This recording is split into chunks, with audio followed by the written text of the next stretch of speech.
Hey guys, tonight we're doing something a little different. And by different, I mean you're about to get absolutely destroyed by the Roman Empire. Like, within hours, maybe minutes. There was no sugarcoating this. Ancient Rome is not your cozy Pinterest aesthetic. It's hot, loud, brutal, and deeply uninterested in your survival. You think you'd make it? Spoiler alert, you probably won't survive this. So, before you get comfortable, take a moment to like the video and subscribe, but only if you genuinely enjoy what I do here. And hey, drop your city and the time you're watching in the comments. I want to know who's brave enough to face Rome with me tonight. Now, dim the lights, maybe turn on a fan for that soft background hum, and let's ease into tonight's journey together. You blink awake on a dusty stone road.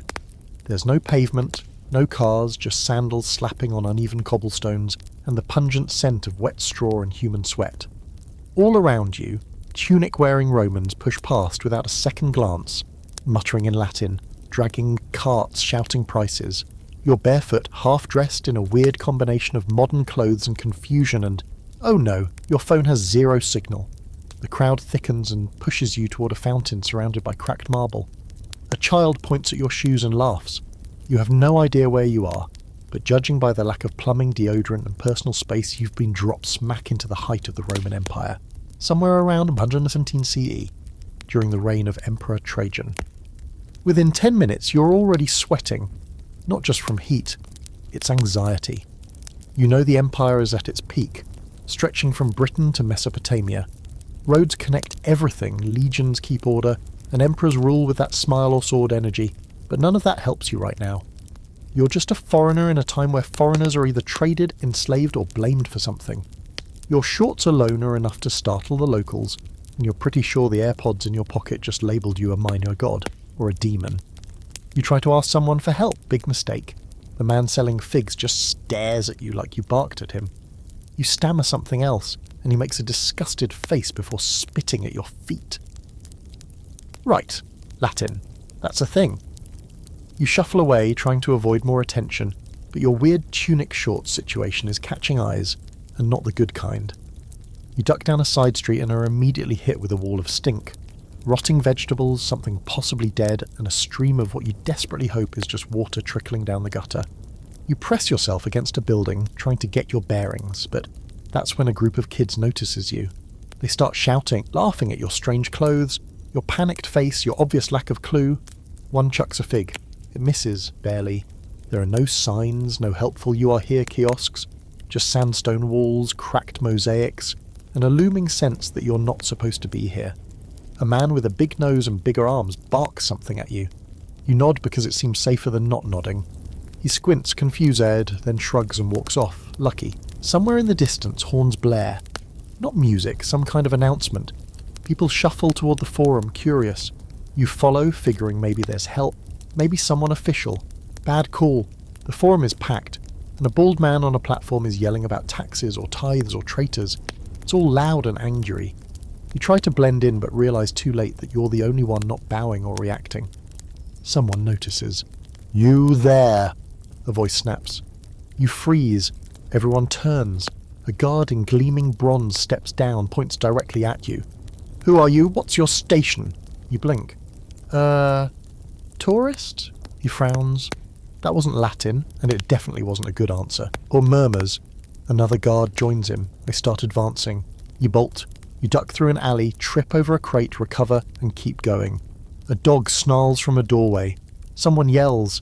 A man with half a tunic and a full beard throws a pot at you. It shatters inches from your head. You run until your lungs burn, slipping into a dark corridor behind a temple, panting and heaving. Okay, reality check. You're alone. You don't speak the language. You don't understand the customs, and your modern education did not cover how to avoid being impaled by a Roman spear. Fun historical fact. The city of Rome during this period has over 1 million people, making it the largest metropolis in the ancient world. That's 1 million chances to mess up socially. Even citizens are expected to know their place, speak correctly, and show proper deference. You're a glitch in the matrix. They don't know what to do with you, and that makes you dangerous, or at least suspicious. Now for a weird fringe detail. Romans believed that strangers, especially those who arrived without proper introduction, could be harbingers of omens or curses.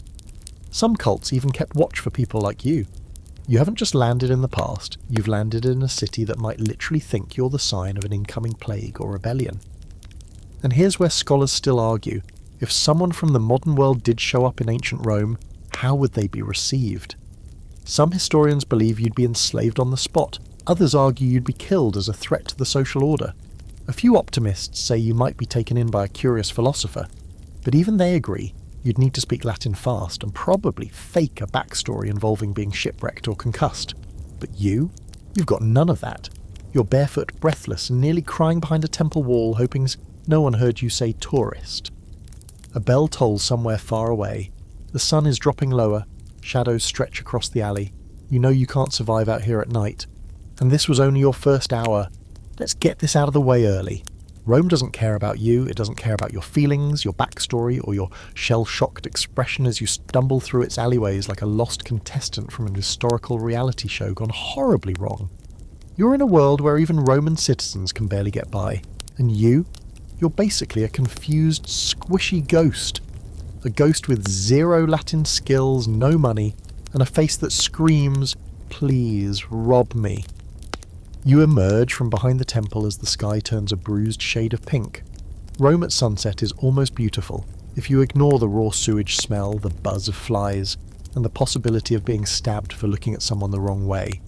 You wander cautiously down a wide street paved with massive, uneven stones, the kind that catch your modern feet in all the wrong ways.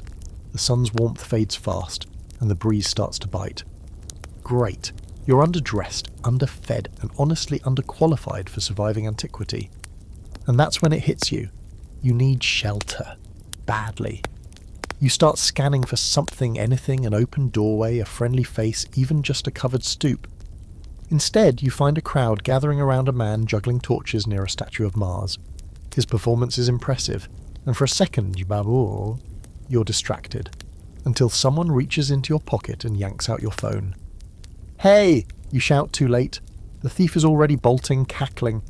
You chase instinctively, weaving through the crowd, but you're no match for a barefoot pickpocket with lifetime sprint training.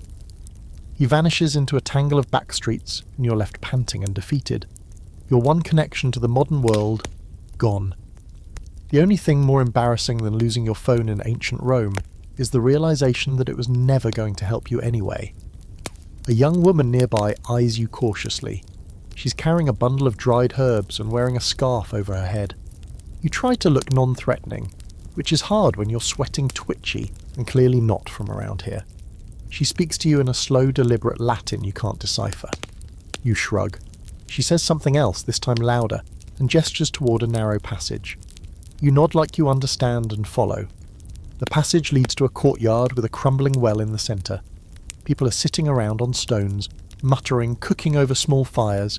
It's not a hotel. It's barely a shelter.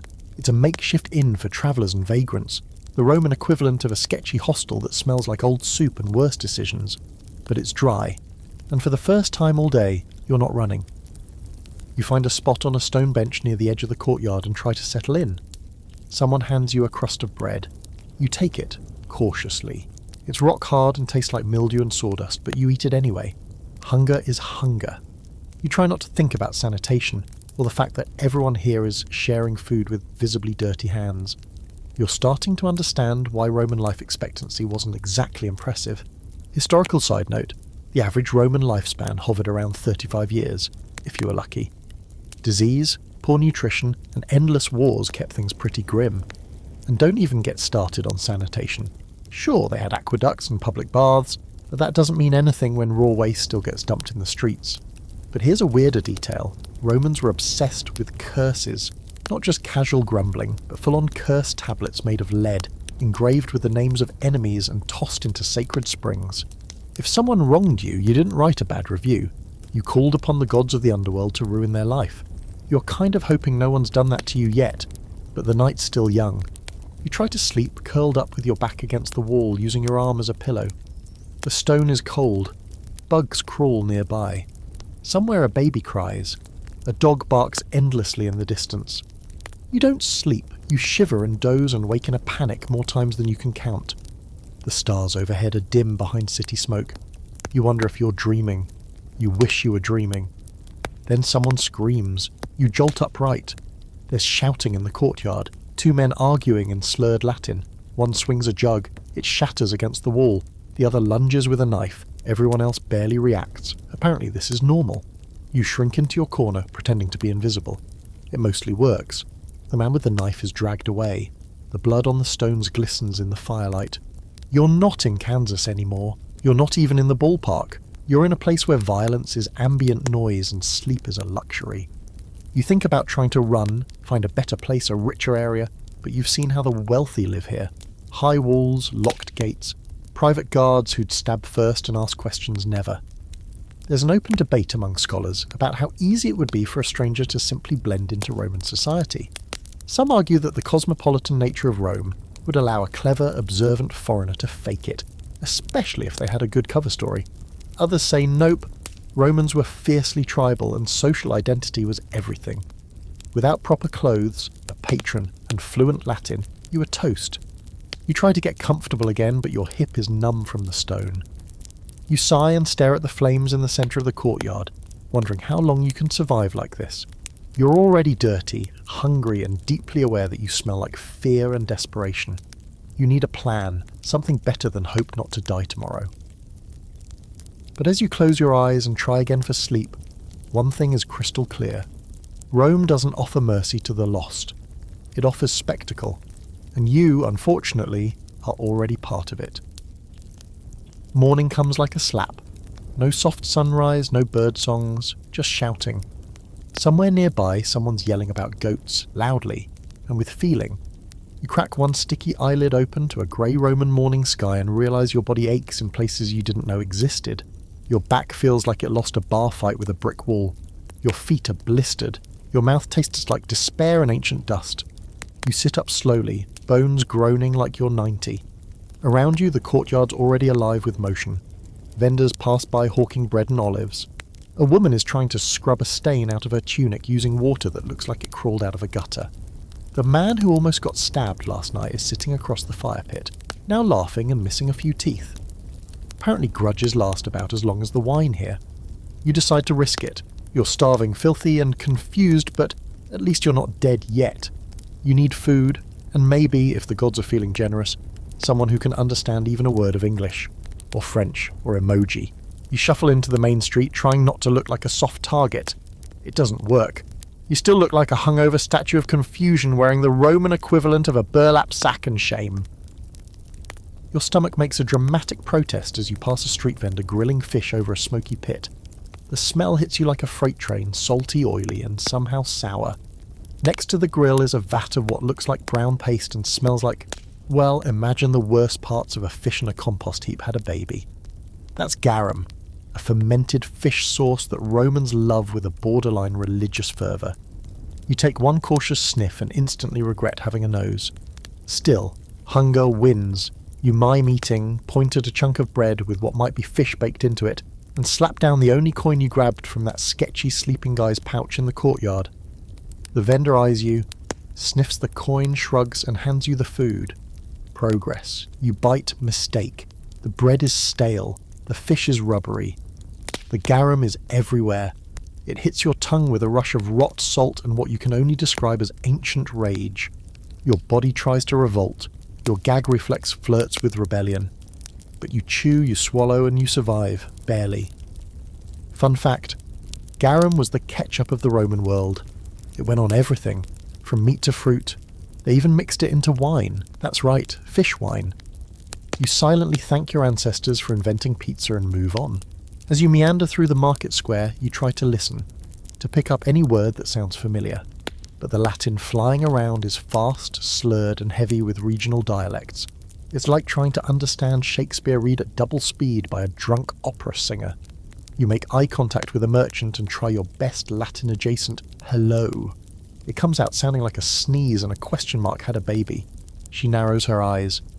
Barbarous, she spits. You shake your head, smiling awkwardly, trying not to panic. Barbarous, she says again, louder, now pointing. That's not a good word in this context. Roman society has a very clear opinion about barbarians, and none of it includes, let's give them a warm welcome and a smoothie. People start staring. You try to back away. The merchant isn't done. She keeps shouting, drawing a little crowd. A boy mimics your awkward accent. A drunk man throws a fruit pit that misses but does emotional damage. You start walking faster. The merchant hurls one final insult that, judging by the crowd's reaction, might have questioned your legitimacy, your fashion sense, and possibly your ancestry. You flee. You duck into a quieter alleyway and lean against a wall, breathing hard about. That could have gone worse, but not by much.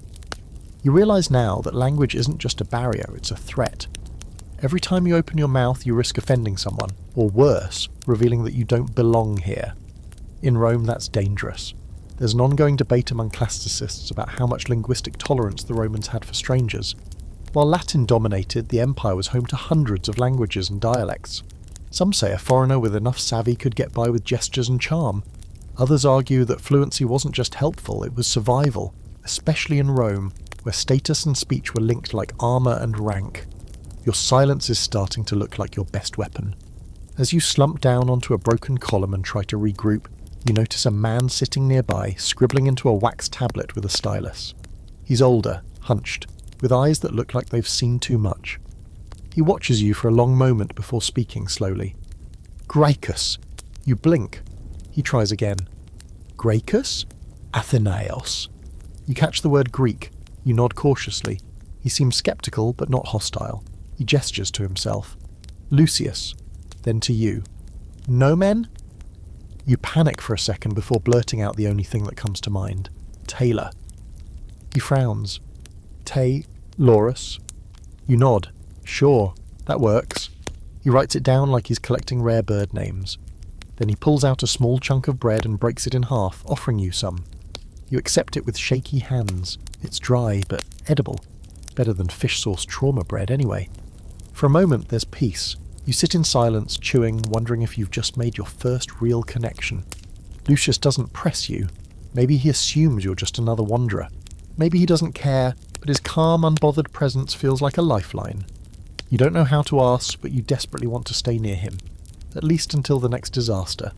Which, judging by your luck so far, is probably waiting around the next corner sharpening a very Roman knife. You're still chewing that dry, slightly mouldy bread when your stomach begins to feel uncertain. Not quite pain, not yet, but that ominous flutter. The kind that says, hey, remember that fish sweat loaf you ate earlier? Big mistake. You try to focus on your new, maybe friend Lucius, who seems content to sit and scratch at his wax tablet while humming something tuneless under his breath. He hasn't shooed you off or called you a barbarian, so he's officially your best friend in Rome now. Probably your only one. But your gut has other plans. The discomfort quickly evolves into the kind of stomach pain that makes you question every decision you've ever made. You clutch your side, trying not to make a scene, but Lucius notices. He raises an eyebrow. You shake your head and smile, the international symbol for everything's fine even though I'm dying inside.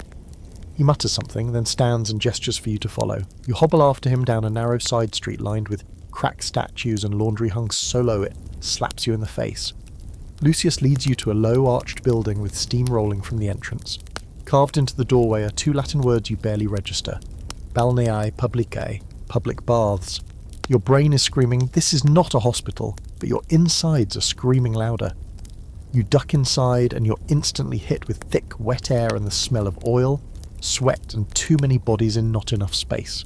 Lucius hands you off to a man with a clay pot full of something that looks like mud and smells like pepper and mint, had a confusing baby. He gestures for you to sit. Apparently Roman medicine starts with getting naked. Before you can protest, your tunic is whisked off and someone smears the paste across your stomach. You consider resisting, but you're too far gone now. Besides, this stuff actually feels not awful. A little tingly, a little cold, but not as humiliating as the fact that 10 people are watching you with mild interest while discussing the price of chickpeas. Historical fact incoming. Roman medical theory was largely based on balancing the four humours: blood, phlegm, black bile, and yellow bile. If you had an upset stomach, chances are a physician would attribute it to an excess of one of those charming fluids and prescribe a variety of bizarre remedies, from herbal pastes to bloodletting to, yes, leeches. You're hoping today's menu doesn't include anything bitey. The man tending to you pats your shoulder, says something soothing sounding, and walks away. Lucius reappears with a cup. You peer into it and see a cloudy greenish liquid. You shake your head vigorously. He shrugs and drinks it himself, then belches contentedly. You spend the next hour lying on a heated stone bench, feeling your stomach fight the war of garum and regret. Every so often someone walks by and tosses a glance your way, but no one bothers you. It's oddly peaceful. If you ignore the yelling, coughing, and the very real chance someone's going to slip and crack their skull in the next room over. Eventually Lucius taps your foot and gestures for you to get up. You wobble to your feet, a bit better, still queasy, but not dying. Progress. He leads you to a colder room where a slave pours water over your head from a bucket. It's not refreshing. It's like being attacked by an icy ghost. But at least you're clean now, or cleaner. Here's a fringe fact for your collection. Roman bathhouses were also social centres, almost like gyms, bars and Facebook all rolled into one damp building. Deals were made, secrets were traded, spies listened in while scrubbing their elbows, and diseases spread like wildfire, but nobody seemed to mind as long as the water was warm. As you dry off with what might be a communal rag, Lucius hands you your tunic, which has been rinsed and returned by a boy with a bowl cut and 0 sense of personal space. You get dressed, still dizzy, still hungry, but upright. Lucius pats you on the shoulder.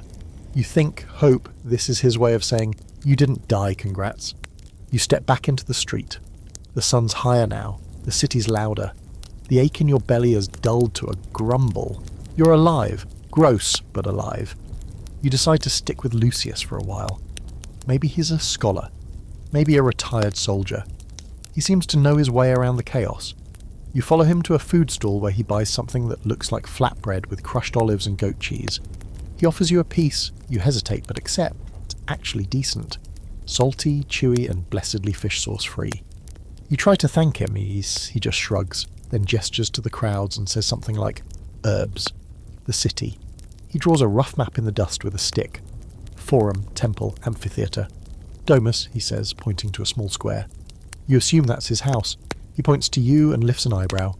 You just shrug and say nullus domus, which is probably mangled Latin, but he gets it. No house, no home. His expression softens for a second, and then he barks out a laugh, slaps you on the back and keeps walking. You follow because, honestly, what else can you do? Wandering alone got you almost stabbed, almost cursed, and medically spoiled with mint mud. Lucius is the best plan you've got. Here's something scholars still bicker about. Would a modern person, even a clever one, be able to really pass in ancient Rome? With enough luck, maybe. But luck runs out fast, especially if you say the wrong thing, wear the wrong thing, or eat the wrong thing. You've already done all three, but for now, you're breathing. Your insides are settling. And you've got a Roman stranger who hasn't yet sold you into slavery, or thrown you into a pit. Which, all things considered, is a massive win. It's around midday now, and the heat has climbed from mildly uncomfortable to someone please peel me off this sun-baked wall like a stale pastry. You're trailing Lucius through winding streets, your tunic clinging to you in unfortunate places as the city thrums with midday activity. Rome is at its loudest and most chaotic right now. Merchants shouting, livestock bleating, children screaming, and somewhere in the distance someone yelling about stolen sandals. Lucius leads you through a maze of alleyways up a narrow slope, and suddenly you emerge into a shaded courtyard filled with coloured mosaics and creeping vines. It's quieter here, though still tinged with the ambient groans of city life. He gestures for you to sit on a bench beneath a fig tree. You're beginning to feel a little more human again, though the rumble in your stomach suggests you've got about 3 hours before your body turns on you for good. Lucius disappears inside a modest house, more of a glorified stone box with a tiled roof, and you're left to marvel at the surroundings. The courtyard has a little fountain in the centre, burbling away, and a stone slab engraved with some kind of poem. You squint at the Latin. Nope, still no idea. When Lucius returns, he has another man with him. This one's younger, probably in his early 20s, and dressed in cleaner robes. He looks at you with the kind of polite disgust that says, "Why is this sweaty disaster on my property?" You smile weakly and wave. It doesn't help. Lucius mutters something to him, possibly your name, or at least the mangled Taylorus version, and the young man raises an eyebrow. They have a brief exchange, too fast for you to follow. Then the young man, let's call him Snobius, turns to you and speaks slowly, carefully, with exaggerated vowels. You catch about 3 words. Name, where, and something that might be clothes or clowns. You try to respond with basic miming. Me, you say, pointing to your chest. From far, very far, you point to the sky. Other place. You sound like a toddler who hit their head too many times. Snobbius doesn't look convinced. Lucius, however, just chuckles and waves you both inside. The interior is cool and smells faintly of oil and roasted grain. There's a low table, some clay cups, and a bowl of olives that look like they've been sitting out since the reign of Romulus. You're not sure if this is lunch or a test. Lucius pours a cup of water and hands it to you. You hesitate, 21st century instincts screaming bacteria, but drink anyway. You're already committed to this timeline's diseases, might as well hydrate. Here's a historical detail that might surprise you. While many Roman homes had access to aqueduct-fed water, contamination was still a problem. Lead pipes were everywhere, and though the debate over whether they caused widespread poisoning is ongoing, we can agree on this. Modern plumbing is a miracle you will never again take for granted. After a few more awkward exchanges and a lot of gesturing, Snobbius seems to ease up a little. He points to himself and says, "Quintus," finally, a name. You nod. "Tailorus," you offer again. He nods, frowning, like it's still not sitting right with him. Then Quintus does something unexpected. He pulls out a wooden writing tablet, scribbles a few Latin words and shows it to you. You stare blankly. He sighs, scribbles again, this time drawing a crude stick figure with arms raised and the sun above it. You point at the sun. "Sol?" You try. He nods. You point at the stick figure. "Homo?" He grins, little. "Imber," he says, tapping the top of the figure. "Rain." "Ah, weather. You're playing charades with a nobleman now. Fantastic. Despite yourself, you kind of enjoy it. It's the first actual connection you've made outside of Lucius. And even if it's awkward and slow, it beats being chased with a broom or mistaken for a demon." Eventually Lucius leaves the two of you alone. Quintus stands, gestures for you to follow, and leads you through a series of corridors into what looks like a personal study. The walls are lined with scrolls, the air thick with the scent of beeswax and old parchment. He hands you one, watching your reaction. You unroll it carefully. Latin text, hand-scribed, probably poetry or philosophy. The letters blur together, and you shake your head. "Too hard," you mutter. He nods, seeming almost pleased with your honesty. Then he pulls out something completely unexpected. A map. Not just any map, a really old one. You recognise the Mediterranean Sea, some oddly shaped land masses, and a lot of stylised ships and beasts. He points to Rome, then to the east, tapping places like Alexandria and Athens. You nod, unsure what he's getting at. Then he points to you and shrugs. "Under?" You pause. What do you say? "America doesn't exist yet. England, still tribal." You point vaguely west. "Beyond the ocean," you say. "Far." Quintus blinks, then chuckles like you just said you were from Atlantis. He scribbles something in his notebook, maybe delusional in Latin. You spend the rest of the afternoon trying to mime your way through basic questions. He asks about your clothes. You show him the stitching. He asks about your teeth. You smile, and he mutters something in awe. Dental hygiene must be mind-blowing to him. Eventually you ask to rest, and he shows you to a small storage room with straw mats. It's not luxurious, but it beats stone benches and mystery lice. Here's a weird fringe fact to file away. Romans were incredibly superstitious about teeth. They believed losing them young was a sign of bad fortune, and amulets were sometimes worn just to prevent it. Your cleanish, mostly straight modern teeth, straight up sorcery. That night, lying on the mat, you start to think maybe, just maybe, you've found a rhythm. A tiny space where you're not being accused of heresy or offered fermented fish sludge. Quintus is curious, not hostile. Lucius, quiet but kind. Maybe there's hope here. But let's not forget, Rome is a city of masks. And right now, yours is made of threadbare lies, bad Latin and dumb luck. If it slips, you're one poorly timed sneeze away from the executioner's block. You wake up in a dark room to the sound of something dripping, slow, rhythmic and unsettling. For a moment you forget where you are. Then your nose reminds you, straw mat, damp walls, and a lingering aroma of olive oil, dust, and other people's feet. Ah yes, Rome, still here. You sit up, bones stiff, and stretch under the low wooden ceiling. Light spills through a tiny slit of a window, casting shadows that make you look like a haunted scarecrow. You've slept in worse places, but only in nightmares. Footsteps approach outside. A slave, young, scrawny and clearly regretting his life, pokes his head into the storage room, gestures at you with a grunt and tosses you a fresh tunic. Or at least fresh by ancient standards. It smells only mildly of mould. You pull it on, follow him out into the main house, where Lucius and Quintus are seated, sipping watered wine and tearing apart a loaf of dark bread. They wave you over. You nod, trying to act like this is totally normal, and you weren't just using a straw mat as a mattress in a world with no toothpaste. Quintus gives you a quick glance and tosses you an olive. It's hard and bitter. You choke it down because, as always, hunger is the boss of you now. After the brief breakfast, Quintus claps his hands and gestures for you to follow. He's beaming, like a man who has a fun errand planned. You're hoping this involves food or learning more Latin, but you start to get suspicious when he hands you a folded strip of linen, a pair of sandals that look barely legal, and a bar of soap the size of a brick. You're going out, again. You follow him through the market, past temples and shouting vendors, until you arrive at a towering arched structure covered in marble and noise.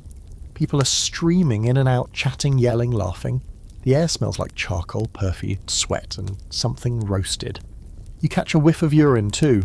Lovely. And that's when you realise where you are. The Thermae, a Roman public bathhouse. Again. This one is enormous. Dozens of rooms, layers of steam, coloured murals on every wall. You were at a bathhouse before, but that was more back-alley medicinal chaos. This is the elite stuff. Quintus clearly wants to show you the full Roman cleansing experience, and based on the grin plastered across his face, it's going to be very, very awkward for you. You enter a dressing room and suddenly you're surrounded by dozens of half-naked men lounging on benches or oiling each other's backs. You try not to panic. Nudity is not just casual here, it's expected. You look at your linen wrap and the implied expectation. Quintus is already half disrobed and chatting with a man who appears to be entirely made of muscle and hubris. You swallow your pride, clothes off, linen on, feet into sandals. You try to hide the panic on your face as you shuffle through the arches into the tepidarium, the warm room. It's like walking into a steamed salad. Marble benches line the walls, and people are reclining, pouring water over themselves, chatting like it's the town square. Quintus grabs a jar of olive oil, dips his hand in and starts coating his arms and chest with practiced efficiency. Then he points at you and gestures to your skin. You blink. He wants to oil you. This is happening. A bearded man nearby laughs and says something you don't catch, but you're pretty sure it's Latin for, "This guy has never exfoliated in his life." Quintus takes matters into his own hands, literally, and smears a generous glob of oil on your shoulders. It's a moment.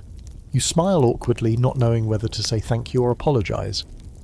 After the oiling comes the strigil, a curved metal tool for scraping dirt, sweat and dignity off your skin. Quintus demonstrates on his arm, and then hands you one. You scrape cautiously, surprised at the amount of grime that comes off. You're a human crayon being peeled. It's gross, but weirdly satisfying. From there you move into the caldarium, the hot room, and by hot, we mean your pores scream open, and your vision blurs within seconds. It's like being slow-boiled in your own sweat. You sit dizzy, between two sweating senators discussing someone's failed grain shipment and a teenager picking his teeth with a bone. Historical fact for you, these bathhouses weren't just for hygiene. They were the epicenter of Roman social life. Deals were made, gossip traded, and egos massaged with a mix of steam and flattery. It wasn't weird to spend hours here, lounging naked with strangers while someone read poetry or offered to scrub your back. You're trying your best to be invisible. Unfortunately, you're still weird. Your hair is too short, your accent is not Latin, and you flinch every time someone walks past holding tongs or a ladle. One man stares at you for a long moment, then mutters, "Gallus?"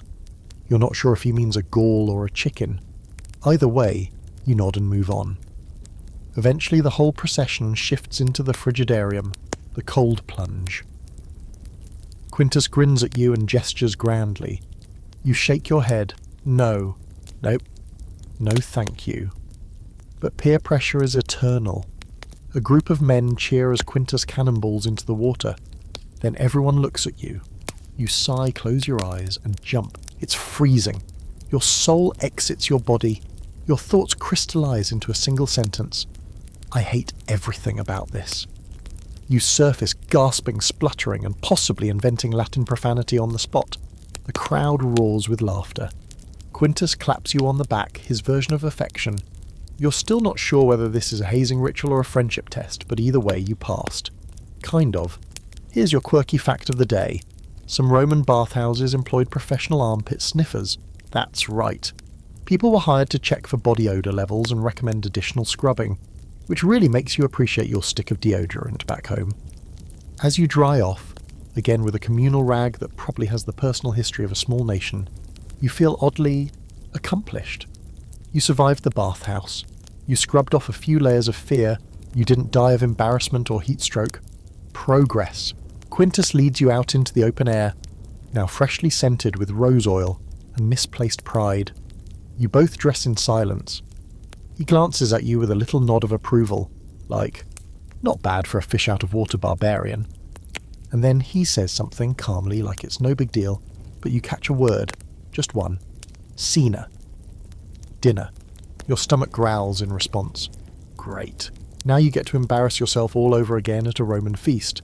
You're clean, possibly over-oiled, and now heading to dinner with two Roman men who think you're either a charming foreigner or some kind of well-meaning idiot. Either way, they've taken you in for now, and your main goal is to not mess it up by, say, eating the centerpiece or calling Jupiter the big guy upstairs. Quintus leads the way, chatting with Lucius while you trail behind, trying not to trip on your borrowed sandals, which are less footwear and more leather regrets. The streets of Rome at dusk glow amber, washed in that perfect golden hour light that would make a modern influencer weep. Smoke drifts from kitchen grates, and the air buzzes with smells. Roasting meat, boiling lentils, fresh bread, and the occasional alarming whiff of whatever passes for garbage disposal in a city without trash collection. You keep your head down, partly to avoid attention, but also to dodge the buckets of waste being flung from windows. Romans really love gravity-based sanitation. You reach the Domus, Quintus's family home, and this place is a step above everything you've seen so far. Columns, painted frescoes, a tiled entryway with a warning written in mosaics that you're 85% sure says "Don't be annoying." You pass through the atrium, where a slave pours rosewater over your hands and hands you a clean towel. You wipe nervously, trying not to look like someone who once considered ketchup a vegetable. And then you enter the triclinium, the dining room.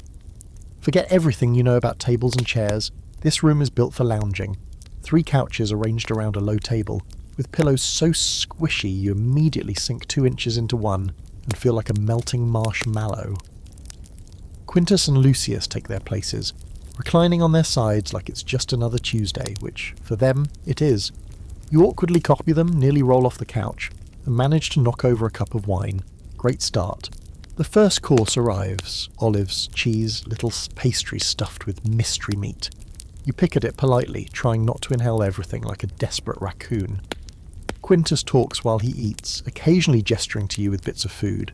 You don't understand half of it, but he seems amused whenever you nod and smile like a diplomat who skipped their briefing. Then comes the garum. Again. A servant pours it over a platter of roasted vegetables and eggs, and the smell hits you like a memory you've been trying to suppress. Lucius sees your face and chuckles, offering you a plain piece of bread instead. You mouth a silent thank you, and take it with all the grace of a man about to cry into carbs. Fun fact, Roman dinners weren't just about eating, they were events. A chance to network, show off wealth, recite poetry, and generally pretend you weren't surrounded by disease and political backstabbing. Tonight's gathering is casual, just the 3 of you, but you can feel the performance under it all. Every gesture, every bite, every little smirk, it's a dance, and you're learning the steps one awkward stumble at a time. You try one of the egg and vegetable things soaked in garum and nearly choke. Not from the taste, though that's challenging, but because a fishbone lodges in your throat. You cough so hard you almost flip off the couch. Quintus pats your back. Lucius pours you more wine. You recover red-faced, watery-eyed, and deeply aware that your ancestors survived plagues and conquests just to produce someone who almost died from brunch. Then comes the main course. Duck, maybe? You think it's duck, or a very confident pigeon. It's been stuffed with dates and almonds and seasoned with what smells like cinnamon and black pepper. You're suspicious, but one bite in and you're impressed. It's rich and sweet and slippery all at once. A win, finally. You nod in appreciation, and Quintus seems pleased. He starts asking you questions again, this time slower, more deliberate.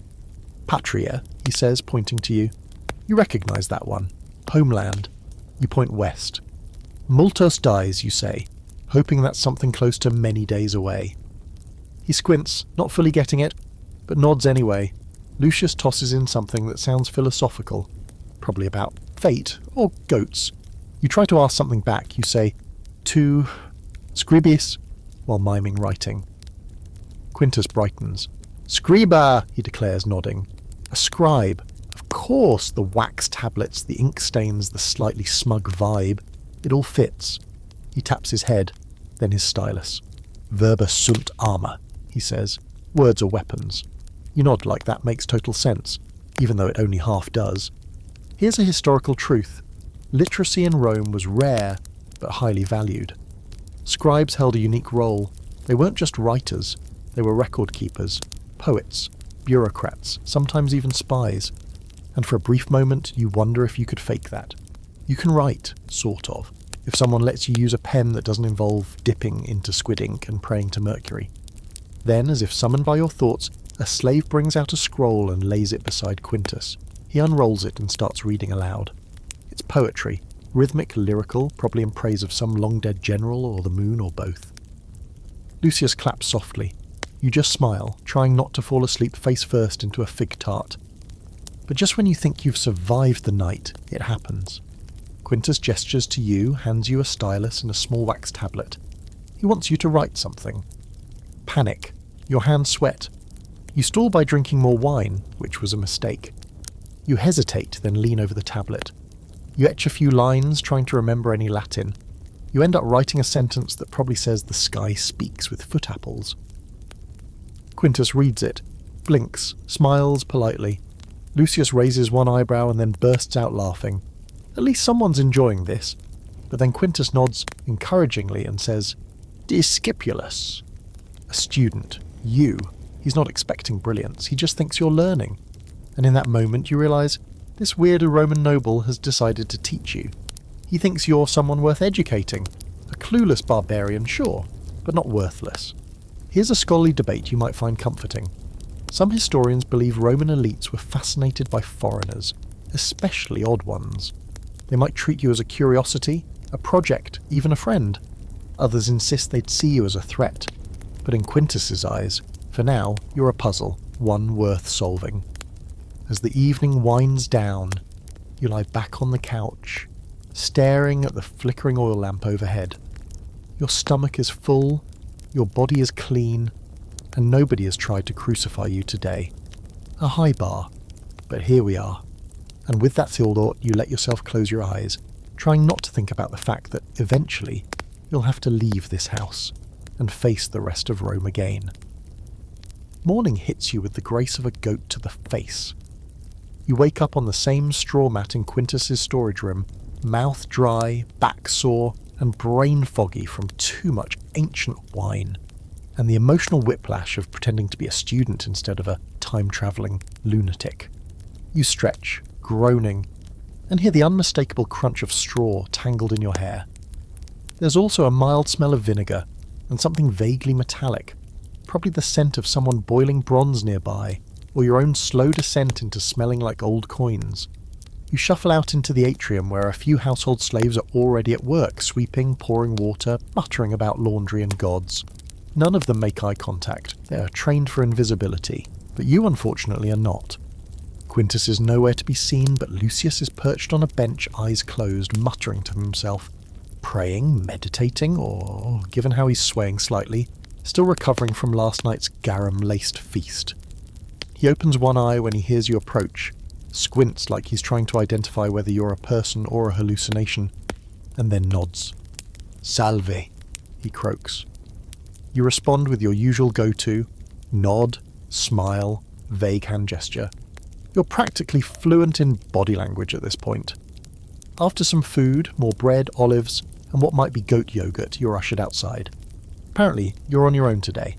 Quintus is off doing something noble and scribey, and Lucius disappears into a crowd of shouting men arguing about grain prices.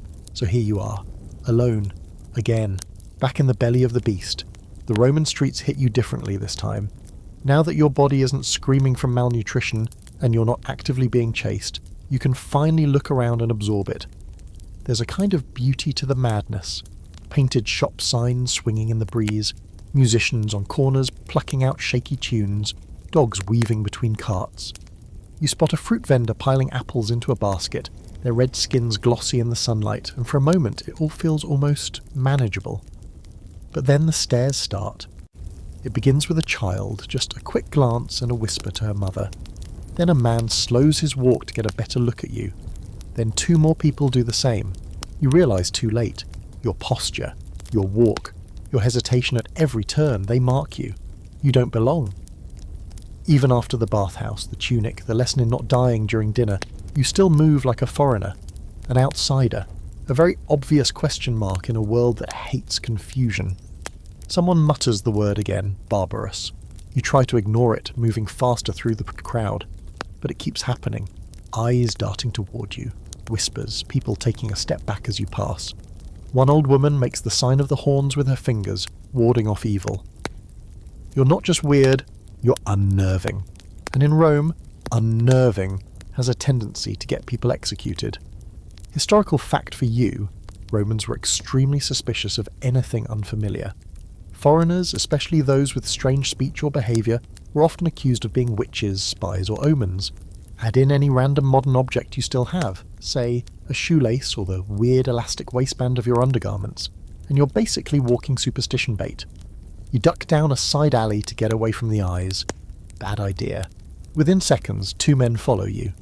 They're rough-looking, tunics dirty, sandals broken, one of them holding a staff that's more club than walking aid. They start talking, fast and low.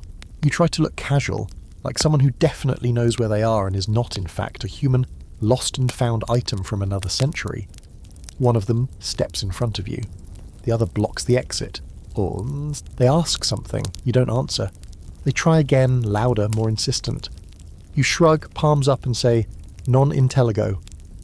I don't understand. They don't like that. One grabs your tunic. You panic, push, duck, run. Your feet slap the cobblestones, lungs burning, heart in your throat. You dart through stalls, past startled vendors and a man yelling about chickens. You barely register your surroundings as you race through the chaos, until you crash into something soft, loud and angry. You've run headlong into a cart filled with amphorae of garum. The clay jars wobble. You freeze trying to grab them. Too late. One tips, then another. A cascade of fish sauce crashes to the ground in an explosion of rot, oil, and pure olfactory hell. You're drenched, soaked in the tears of ancient anchovies. Everyone within 30 feet recoils in horror. The vendor screams at you in Latin so fast and furious it breaks the sound barrier. People gather. Someone laughs. Someone else gags. You try to apologize. More fish goo drips down your legs. The 2 guys who were chasing you earlier take one look at your new stink and back off. Disgusted. Congratulations. You've invented fish-based pepper spray. You stagger away, trying to find water, dignity, or an open manhole to crawl into. You pass a fountain and dunk your head in, splashing desperately. Someone yells at you, probably because this fountain is for drinking, not bath time. Whatever. Your eyeballs were at risk. Priorities. Weird fringe fact? Garum was so prized it was once used as payment for taxes in some regions of the empire. There were entire factories devoted to fermenting vats of fish guts for months at a time. The workers, often slaves, and they reeked. You now smell like them. Congrats! You've joined the ranks of the ancient world's most aromatic labour force. You find a quiet wall and slump against it, dripping and miserable. The crowd has mostly dispersed, though you're pretty sure the smell is still wafting downwind like a curse. You try to breathe through your mouth and think. There's an open question among historians about how Roman crowds would treat someone like you long term. Some suggest curiosity might turn into acceptance. Others argue it would curdle into fear, and fear into violence. Right now you're a spectacle. A foreigner with weird speech, bad luck, and terrible choices in lunch stops. You know you need to change this fast. You can't keep wandering the city solo, getting mistaken for a demon, a criminal, or both. You need a cover story, a reason to exist. Something better than random, sweaty mystery man who crashes dinner parties and ruins condiments. You scrape what dignity you have left off the cobblestones, Wring out your tunic and start walking. Back to Quintus. Back to whatever plan he's got. Because if you don't figure out who you're supposed to be here, someone else will decide for you. And Rome? Rome doesn't do second chances. You stink of fermented regret and possibly fish-based divine punishment as you limp back toward Quintus's domus. The stench of garum has soaked into your skin, your sandals, and probably your soul. People on the street veer away from you like you're a walking plague warning. One man actually mutters a prayer and drops a tiny clay figurine at your feet.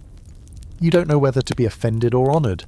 Either way, you leave it there and keep walking, head low, dignity somewhere several miles behind you. When you finally arrive at the house, the doorman, the same stone-faced older man who has ignored you every other time, actually wrinkles his nose. He doesn't speak, just steps aside with a look that says, "Don't drip on the floor, freak." Fair. Inside, the air is cool and perfumed, a cruel contrast to your own personal horror show.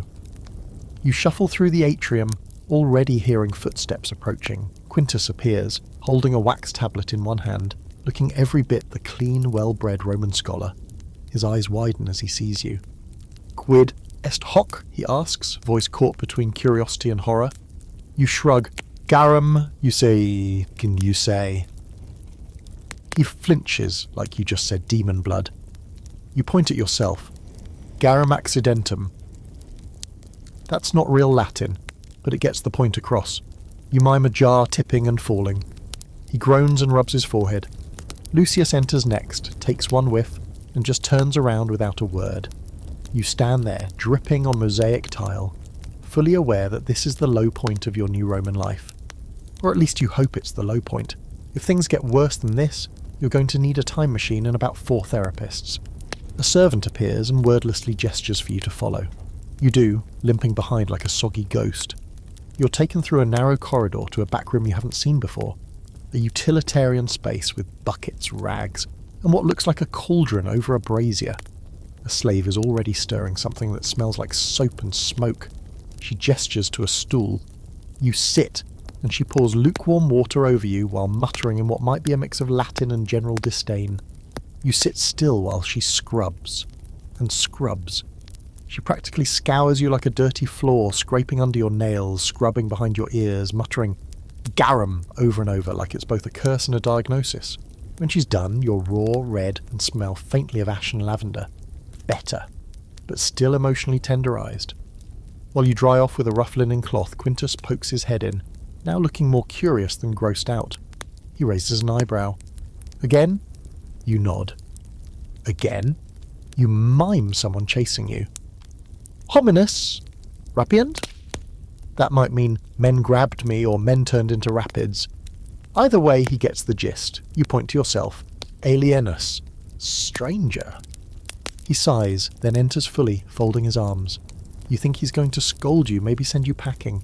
Instead, he walks over, places a hand on your shoulder, and says something deliberate and slow. Multi hic timent quod nescunt.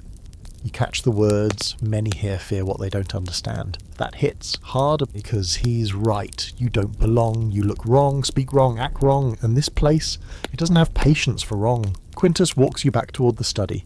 He pulls out a scroll and begins to unroll it. Discere de bez, he says firmly. You recognise the command you must learn. Then he hands you a wax tablet, a stylus, and points at a line of text. It's time for Latin class, ancient Rome style. And based on his expression, this is your last chance before he starts considering other uses for your still mysterious presence.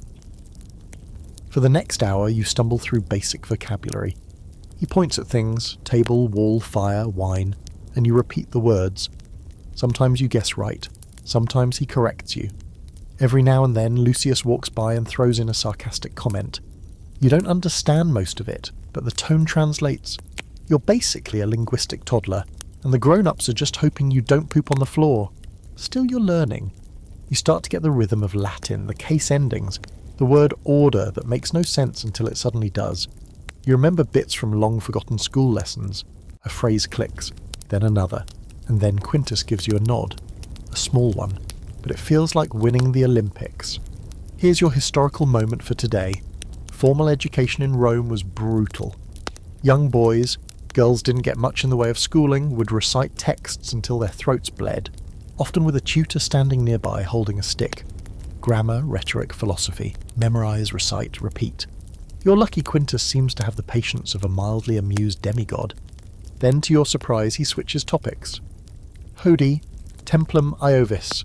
You catch the word templum, temple, and Iovis, Jupiter. He wants to take you to the temple. You smile, nod, pretending this sounds like a calm educational outing, but your stomach tightens. Because here's the thing about Roman religion. It's not all hymns and warm fuzzies. Worship here is business. Contracts with gods, blood offerings, public displays of piety. And you're about to walk into a sacred space with the religious understanding of a confused garden gnome. Quintus clearly thinks it'll be good for you. He talks as you walk, explaining things slowly, gesturing toward altars, using hand motions to explain concepts like sacrifice and divine favour. You try to follow, nodding along while also watching your step. These temple steps are high, slick with wear, and absolutely designed to take out the clumsy. Inside the temple, the air changes. Cooler, still, heavy with incense. The statue of Jupiter looms ahead, massive, golden, eyes that seem to watch you back. Priests in white togas shuffle around, murmuring prayers. A goat bleats somewhere in the background, and you sincerely hope it's not part of the demonstration. Quintus kneels, mutters a prayer, then gestures for you to do the same. You follow his lead, copying the bowing, the hand motions, the murmuring. You try to fake a whispered prayer. Jupiter, Maximus, thanks for not killing me. You wince, probably not canon. Then Quintus takes out a small offering, bread and wine, and places it at the altar. You try to mirror him, placing a coin Lucius gave you earlier. He nods, satisfied. A priest passes by and gives you a double take, frowns, but says nothing. Close call. Quintus whispers, Melius, better. But here's your fringe fact. Jupiter was often seen not as a merciful father figure, but a vengeful, contract-enforcing cosmic landlord. True up and lightning wasn't metaphorical, it was destiny. You suspect your awkward presence here has probably triggered a few minor curses. As you exit the temple, Quintus claps you on the shoulder. Romum discis, he says. You're learning Rome. You exhale. Maybe you're not entirely doomed after all. Then someone shouts. You turn, a crowd's forming at the bottom of the temple stairs, and in the centre, a man holding your old phone, and yelling Magus, wizard. Oh no. The crowd gathers fast, like blood to a wound. You barely have time to process what you're seeing, before the shouting turns to pointing, and the pointing turns to pushing. The man holding your phone, a scrawny sunburnt vendor with a tunic that's seen better centuries, waves it like a cursed artifact above his head. It glints in the sunlight, a black, smooth, impossibly modern rectangle in a world of clay and bronze. Your stomach drops. He's yelling the same word over and over. Magus, a magician, a sorcerer, possibly worse, and the people around him, they're eating it up. Every new Roman within earshot turns their head and squints. You see expressions shift, from idle curiosity to suspicion, then to fear. The vendor presses the side of your phone, and the screen briefly lights up. That seals it. The crowd gasps like they just watched a man turn wine into snakes. A woman shrieks, a child starts crying. Somewhere someone yells, Diabolus. Great. You're now officially an agent of dark forces. 10 out of 10 wouldn't recommend. Quintus stiffens beside you, eyes locked on the phone. He doesn't move for a moment, and then he turns to you, voice low and sharp. Tuus est? You hesitate, lie, deny, pretend you've never seen a phone in your life and it just happens to perfectly match your pants? No. You nod slowly. Meus est, you say. Mine. He curses under his breath, grabs your arm, and pulls you back from the crowd just as a rock flies past your head and shatters against a column. Okay, so this escalated quickly, very Roman of them. Curamus, Quintus says. Let's run, you don't argue. You bolt down the temple steps, Lucius somewhere behind you, shouting at someone to make way. People part, sort of, but there's chaos now. The shouting man is still waving your phone, but others are chasing you, young men angry and energized by the whiff of danger. To them, you're not a confused traveller. You're a walking offence to the gods, and Rome does not tolerate offence lightly. Historical sidebar. Accusations of sorcery in ancient Rome were taken extremely seriously. You didn't need to actually conjure fire or fly, just owning unfamiliar tools, performing strange rituals, or even having foreign religious symbols could get you arrested, tortured, or executed. And guess what a glowing rectangle with touch controls looks like to someone whose most advanced gadget is a wax tablet? You and Quintus dart through narrow alleys, your sandals slapping the stone, lungs burning. You leap over a puddle that might be water but probably isn't. Someone tries to grab your tunic, you twist away. Someone else throws something, it hits the wall beside your head and explodes into a puff of herbs or possibly mould. You're not even sure where you're going until you see the back gate of Quintus's domus up ahead. The doorman sees you, and to his credit, doesn't even hesitate. He throws the door open just long enough for you both to slip inside before slamming it shut behind you with a resounding thud. You collapse in the atrium, chest heaving. Quintus is standing, pasting, running a hand through his hair like he's trying not to scream. A moment later, Lucius stumbles in, clutching a stitch in his side. He mutters something about chaos, peasants, and needing a stronger drink. Then comes the interrogation. Quintus points at you. Quid est? What is it? You hesitate.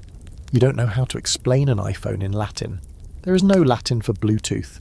There is no translation for battery life or facial recognition. So you do your best. You mime. You say lumen, light. You say nuntier, messages. You try machina seriae, machine. You even draw a little rectangle in the dust and sketch a stick figure holding it. It all sounds insane. Quintus listens with furrowed brows, arms crossed. Lucius just stares at the drawing like it might bite him. You can tell they don't believe you. Not completely, but they also don't know what to do with you. Not yet. You're no longer just a foreigner, you're something else. Something dangerous. Then Lucius mutters something. Quintus nods. You catch the word magistratus. Uh-oh. They want to go to the authorities. You shake your head. Priculum est, you say. It's dangerous. You mind being arrested. Chains, execution. Lucius snorts. That one he understands. But Quintus looks conflicted. He's a man of law, of order. Turning you in might feel like the right thing to do, but something in your face, or maybe in the memory of you nearly dying from fish sauce, holds him back. Instead, he nods slowly. A hilandum est, he says. It must be hidden. You don't know whether to be relieved or more afraid. He leads you to a storage room and shows you a loose tile in the floor. Together, you lift it and bury the phone in the dark, dry space beneath. He replaces the tile, pats the stone flat. You stand there, staring at the spot where your last connection to home just disappeared into the dirt. Fringe fact of the day, Romans believed in numina, spirits that inhabited objects and places. Everything had a kind of soul. If someone starts to believe your phone is alive, it won't just be weird, it'll be sacred, or cursed, or both. You've just planted a modern ghost in the foundations of ancient Rome. Quintus rests a hand on your shoulder again, his expression serious. Nemo siat, he says. Let no one know. You nod, you won't tell, mostly because there's no one left to tell. But even with the phone hidden, the damage is done. People saw, whispers will spread. And once Rome starts whispering, it doesn't stop, not until someone's bleeding. Later that night, as you lie awake on your straw mat, you hear shouting in the distance. Not angry, just voices carrying on the wind. Someone's singing, someone else is crying, and you stare at the ceiling, wondering how many more days you can keep this lie alive. Here's a scholarly debate worth considering. Could a modern object truly change Roman history if it landed in the wrong or right hands? Some argue that even the simplest tool, a compass, a battery, a pair of glasses, could cause massive ripple effects. Others say the ancient world was too rigid, too skeptical, too slow to adopt what it couldn't explain. You wonder what category you fall into. All you know is that tomorrow you'll wake up in a city where people think you're a wizard. And if there's one thing Rome does well, it's dealing with magic. With fire. Sleep, when it finally comes, is the kind that doesn't heal. You close your eyes to the sound of distant arguing. Maybe vendors, maybe drunkards, maybe the cops themselves debating what to do with you. And you wake to a dim grey sliver of light cutting through the storage room's tiny window like a blade. Your body feels like it's been in a fight. A fish-scented, cobblestone-hitting, anxiety-sweating fight. You roll off the mat, joints popping, straw clinging to your arms, and sit in the stillness of a world that's not your own. And it hits you again. Your phone is gone. hidden beneath a Roman floor tile like a cursed relic in a bad museum exhibit. And with it, any hope of proving who you are or how you got here. For all Rome knows, you're a peasant with performance anxiety and a weird accent. For all you know, you're stuck here forever. But you don't have time to spiral. A knock, soft, deliberate, taps at the doorframe. A young slave, eyes low, hands you a folded tunic and gestures that it's time to go. You don't ask questions. You dress quickly and follow.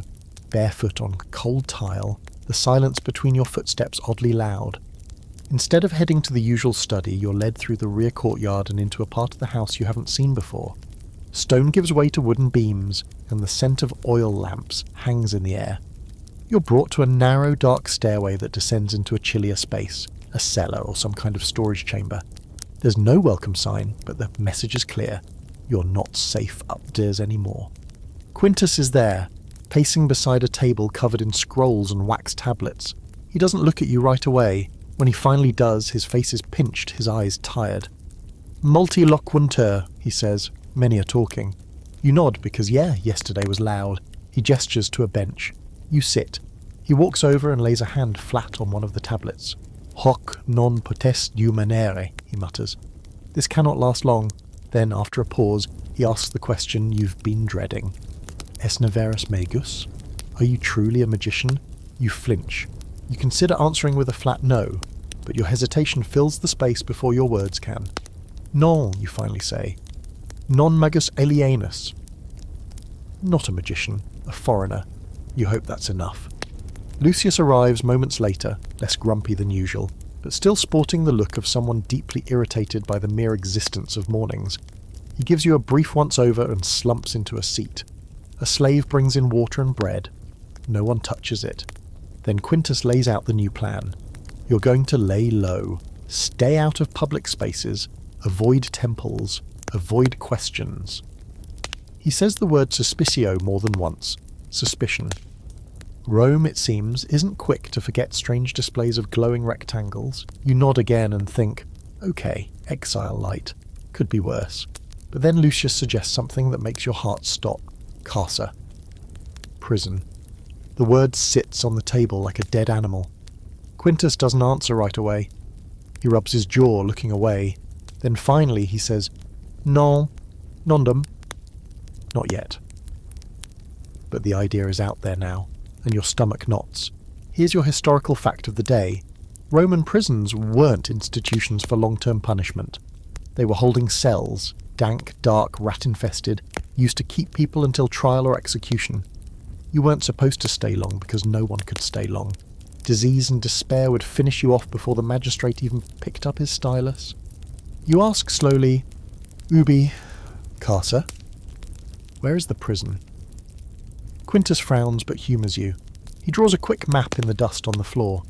A few landmarks you recognise, then a box and a word, Tullianum. You've read that name somewhere. The Mamertine prison. Legendary, lethal, allegedly the place where enemies of the state waited to die. Lucius snorts and says something sarcastic involving the word praetor, which you think refers to the magistrates. Maybe he's mocking their sense of justice, or yours. Either way, it's clear. If someone decides you're a threat, that's where you'll go. The idea of being locked in a hole beneath the forum while people debate your fate over lunch makes you shiver harder than any Roman bath ever could. You two speak up. Possum discedere? Can I leave? Flee is what you really mean. Disappear. Go full ancient fugitive. Quintus tilts his head, then says, Fugere non est solutio. Running is not a solution. And he's right. Because where would you even go? The empire stretches in all directions. The moment you open your mouth outside the city, someone will mark you as foreign, or worse. Even within Rome, you can barely survive a shopping trip.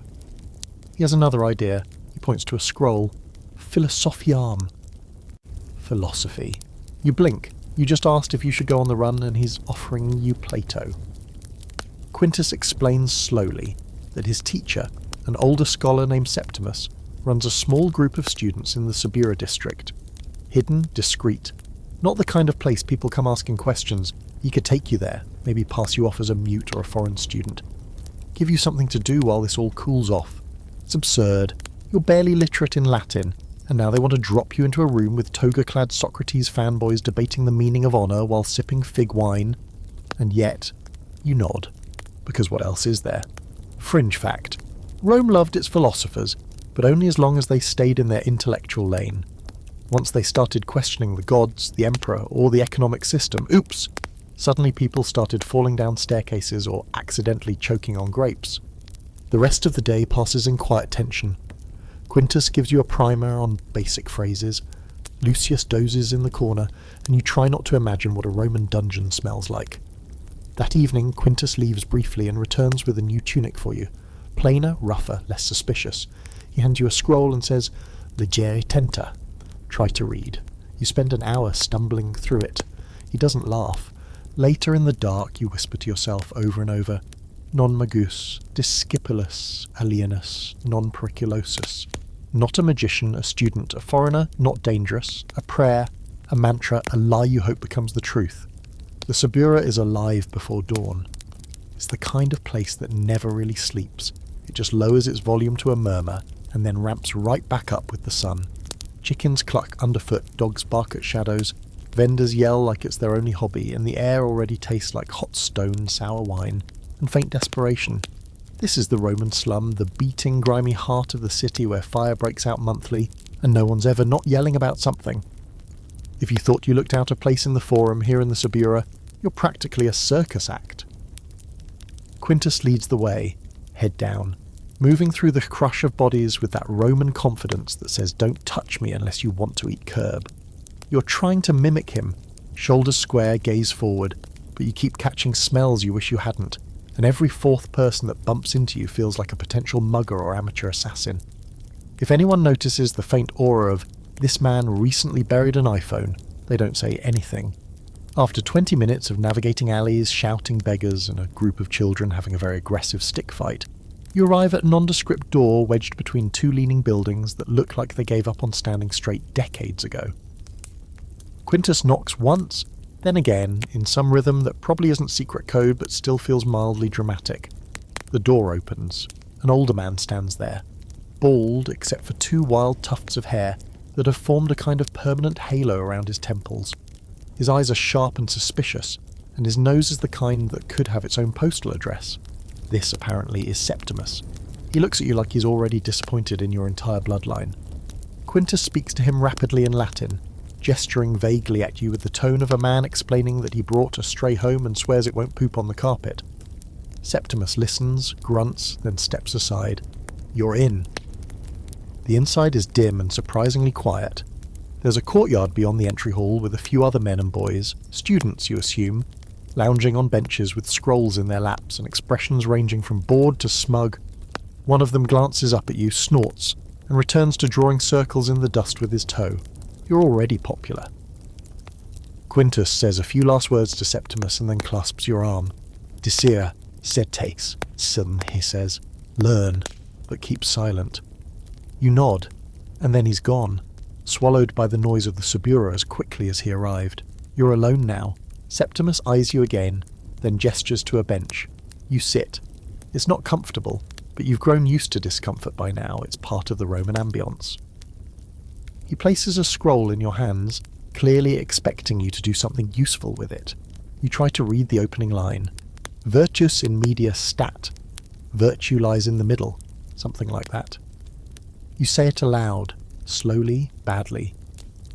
Septimus doesn't respond. He just moves on to the next student, muttering something under his breath that might be, Gods help us. The lesson begins. It's philosophy, yes, but it's also public speaking, ethics, logic, more like ancient TED talks being tested out live. One student stands and reads a passage from Seneca, fumbling the grammar and drawing sighs from the rest. Another counters with a quote from Cicero and tries to launch into a rant about the nature of justice. You catch about every fifth word, but the performance is unmistakable.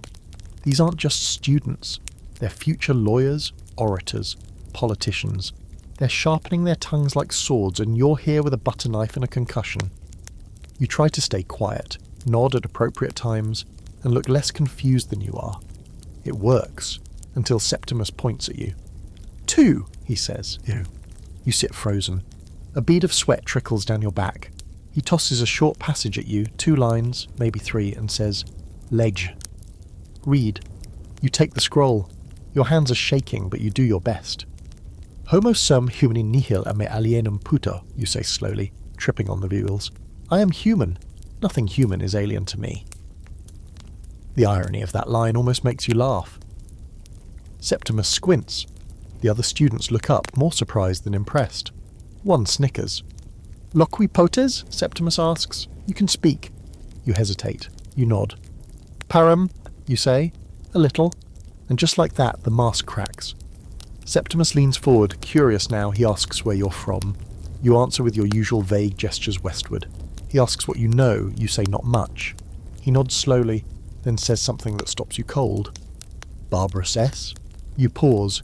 He's asking if you're a barbarian. Not just a foreigner, but the other, the uncivilized. The chaos outside the gates of Rome. You shake your head. "Discipulus sum," you say.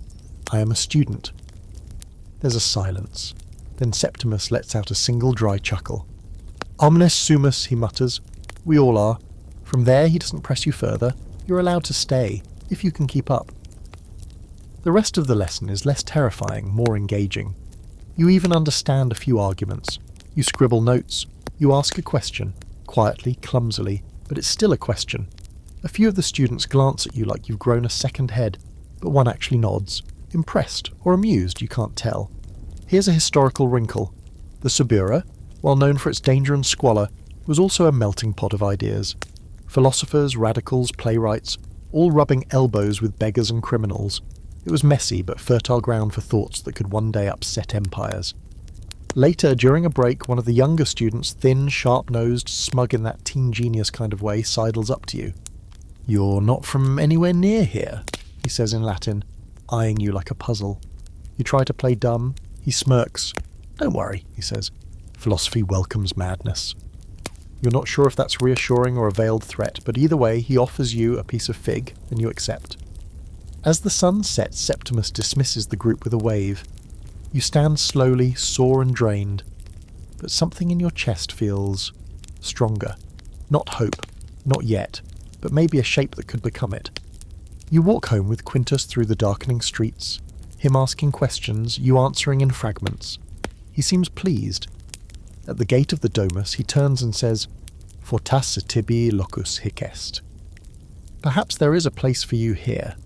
You nod, grateful, but part of you knows better.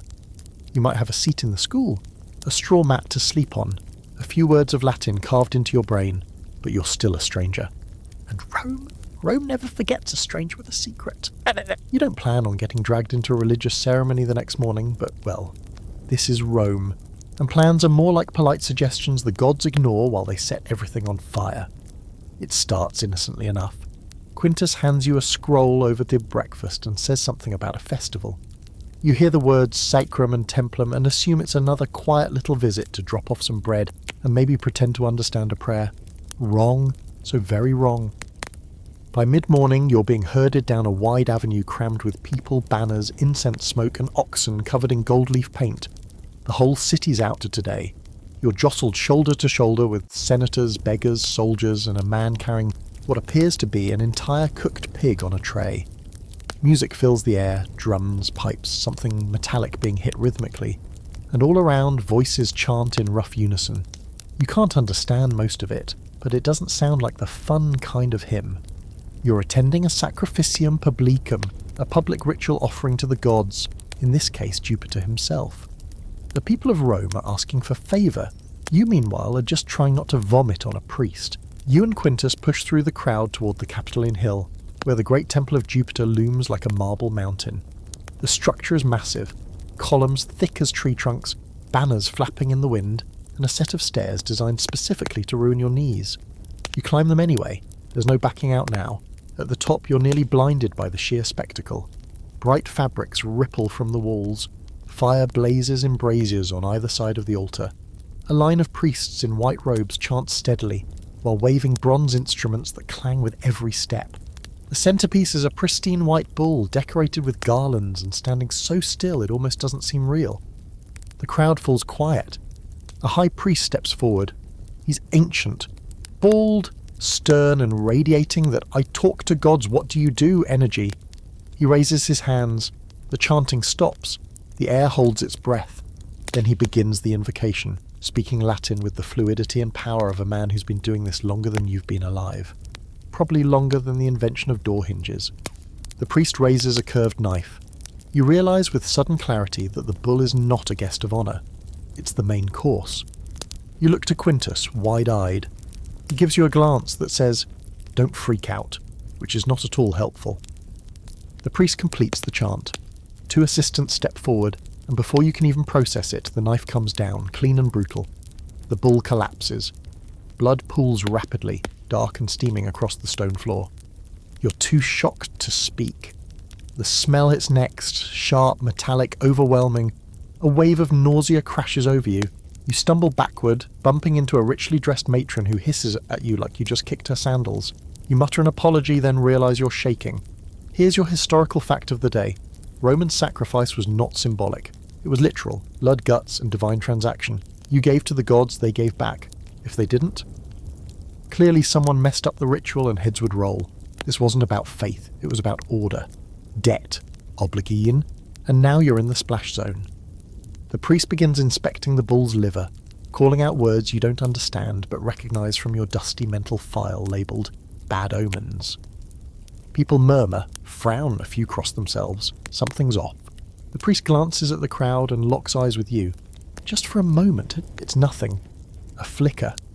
But it sends a chill down your back. He says something quietly to an assistant, who nods and vanishes into the crowd. Quintus doesn't notice. He's still watching the ceremony with the calm interest of a man who isn't being mentally filed under possible sacrificial contaminant. You try to look inconspicuous. You fail. You're sweating, your tunic's crooked, and you're standing like someone who recently witnessed his first state-sponsored cow murder. You edge toward the back of the crowd, hoping distance equals safety. Then the assistant returns, and he's pointing at you. "Tu ibi," he says sharply. "You. There."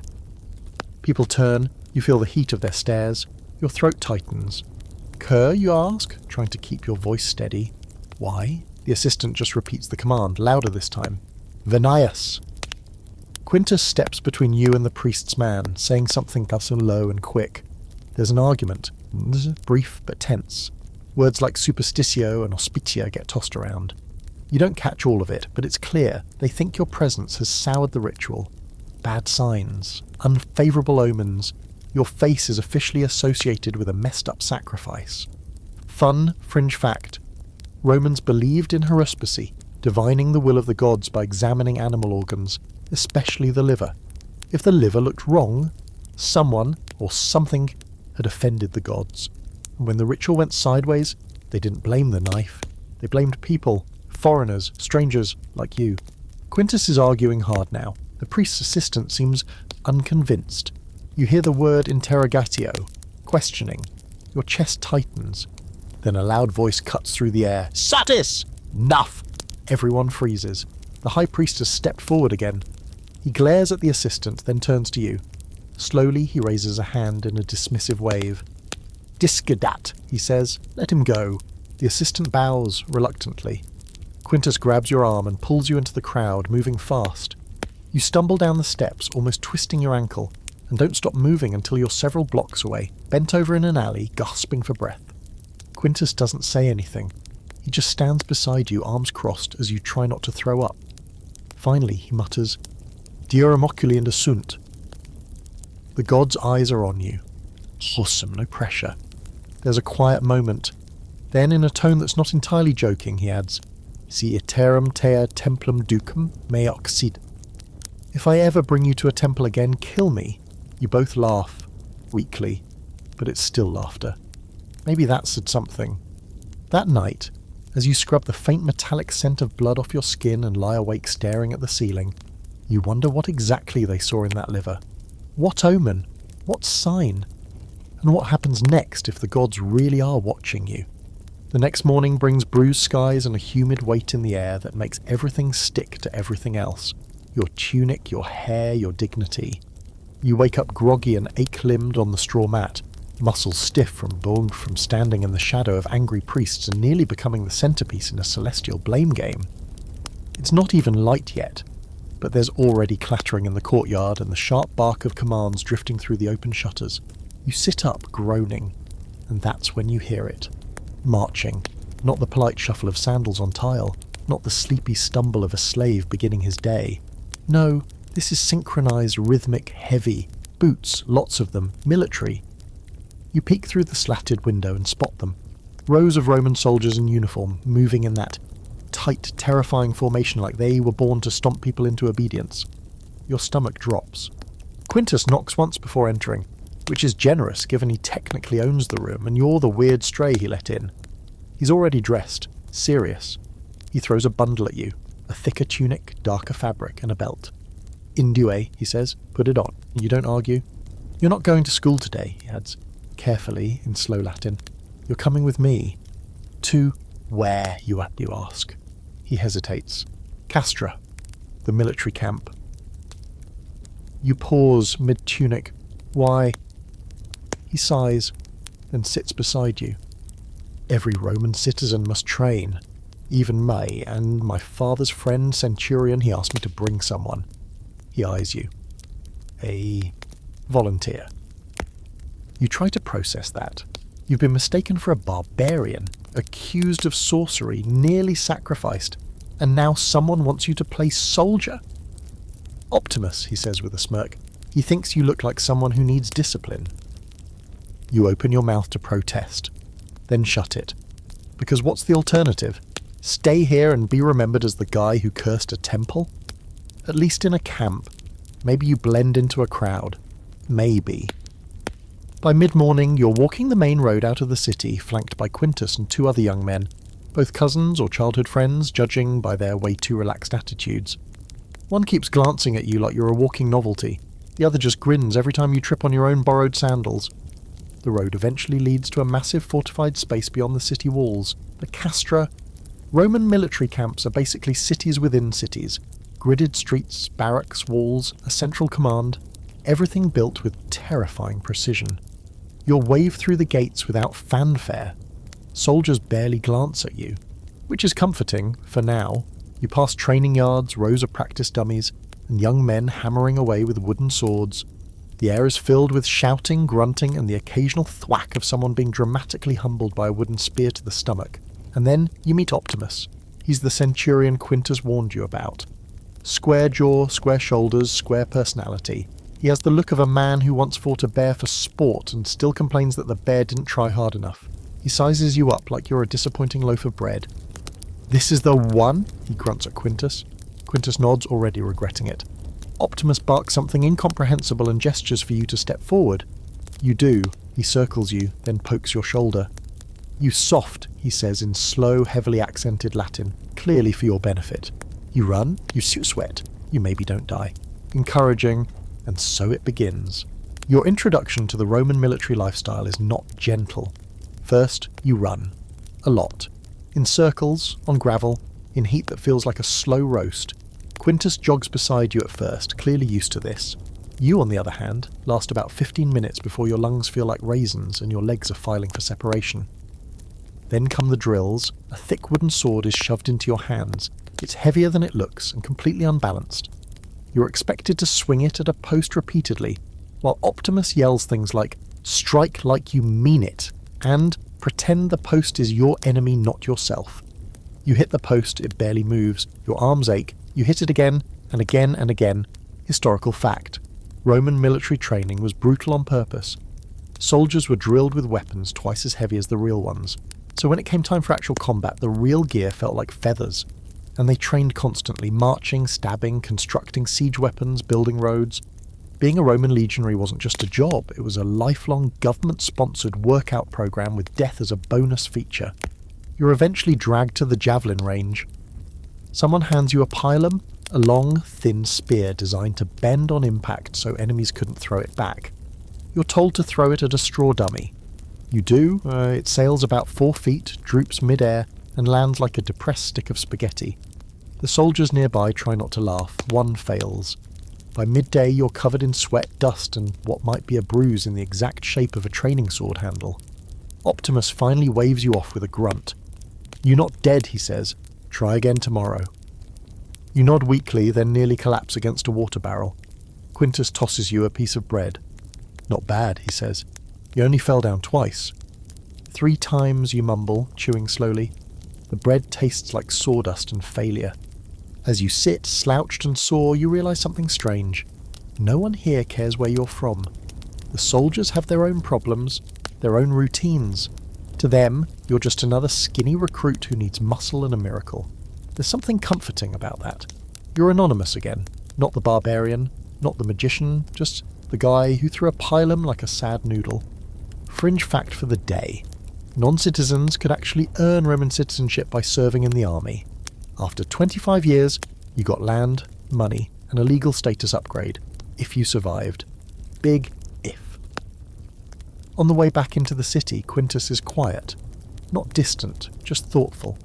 Finally, he says, "Optimus thinks you should return next week. He says he's never seen someone so determined to fail." You both laugh. For once, it doesn't feel forced. That night, muscles aching in places you didn't know had names, you lie on your mat and think, maybe this is good. Hard, yes. Painful, absolutely. But stabilizing. A place to disappear in plain sight. Until, of course, someone remembers the glowing box under the floor. Until someone decides you're not just another sweaty trainee, but a threat. Because in Rome, military drills are preparation. But you're already at war. It's been 3 days since you survived Optimus's ancient CrossFit nightmare, and your thighs still feel like they've been trampled by elephants. Not metaphorical elephants. Actual Carthaginian war elephants with something to prove. Every stair, every curb, every uneven cobblestone feels personal now. And Rome being Rome is basically built entirely out of uneven cobblestones. Quintus finds you're limping hysterical. Lucius just offers you wine and a slow shake of the head like you've disappointed him on a spiritual level. Still, there's no time to recover. Quintus wakes you early with the kind of smug cheerfulness only possible from someone not in pain and says you're going back to the Subura today. You groan but follow. The philosophy lessons continue. Septimus has warmed to you slightly, which means now he insults your pronunciation less and only scolds you when you confuse virtue with manure, which happens more than you'd like to admit. But today, something's different. You arrive at the courtyard classroom, and Septimus isn't alone. A stranger stands beside him, tall, pale, with dark hair, and the kind of face that makes you think of marble busts and suspicious motivations. He's dressed well, too well for the Subura. His eyes land on you immediately and narrow just slightly. You don't like that. "This is Gaius Marcellus," Septimus says, introducing the man like you should be impressed. "He funds this school, occasionally takes an interest." You nod politely, trying to channel the ancient Roman equivalent of "nice to meet you, please don't ruin my life." Gaius nods in return, but doesn't smile. "So, he says in smooth, practiced Latin, "this is the student from nowhere." Every muscle in your body goes on alert. Septimus must notice because he quickly steers the conversation toward ethics and the moral obligations of the state, and soon the other students are debating loudly about justice while pretending not to sneak glances at you. Gaius stays quiet, just watching. Occasionally he scribbles something onto a wax tablet. You don't like that either. When the lesson ends, the other students scatter, and you start to pack up your things, thinking you've dodged whatever bullet that was. Wrong again. "Walk with me," Gaius says, already moving toward the street. It's not a suggestion. Septimus gives you the barest nod, which either means go along with it, or you're probably already dead, so what's one more walk? You catch up to Gaius as he strides through the alleys of the Subura like he owns them, which, honestly, he might. "You've made quite a ripple," he says. "The priests know your face. The magistrates know your name, well, your attempt at a name, and still you wander freely." You stay silent. You don't trust your Latin not to betray you. He smirks. "You're clever not to speak. Every word is a clue, and some of us are good at solving puzzles." You swallow hard. You're being tested, and you know it. He stops suddenly at a small fountain, where a beggar is rinsing his hands.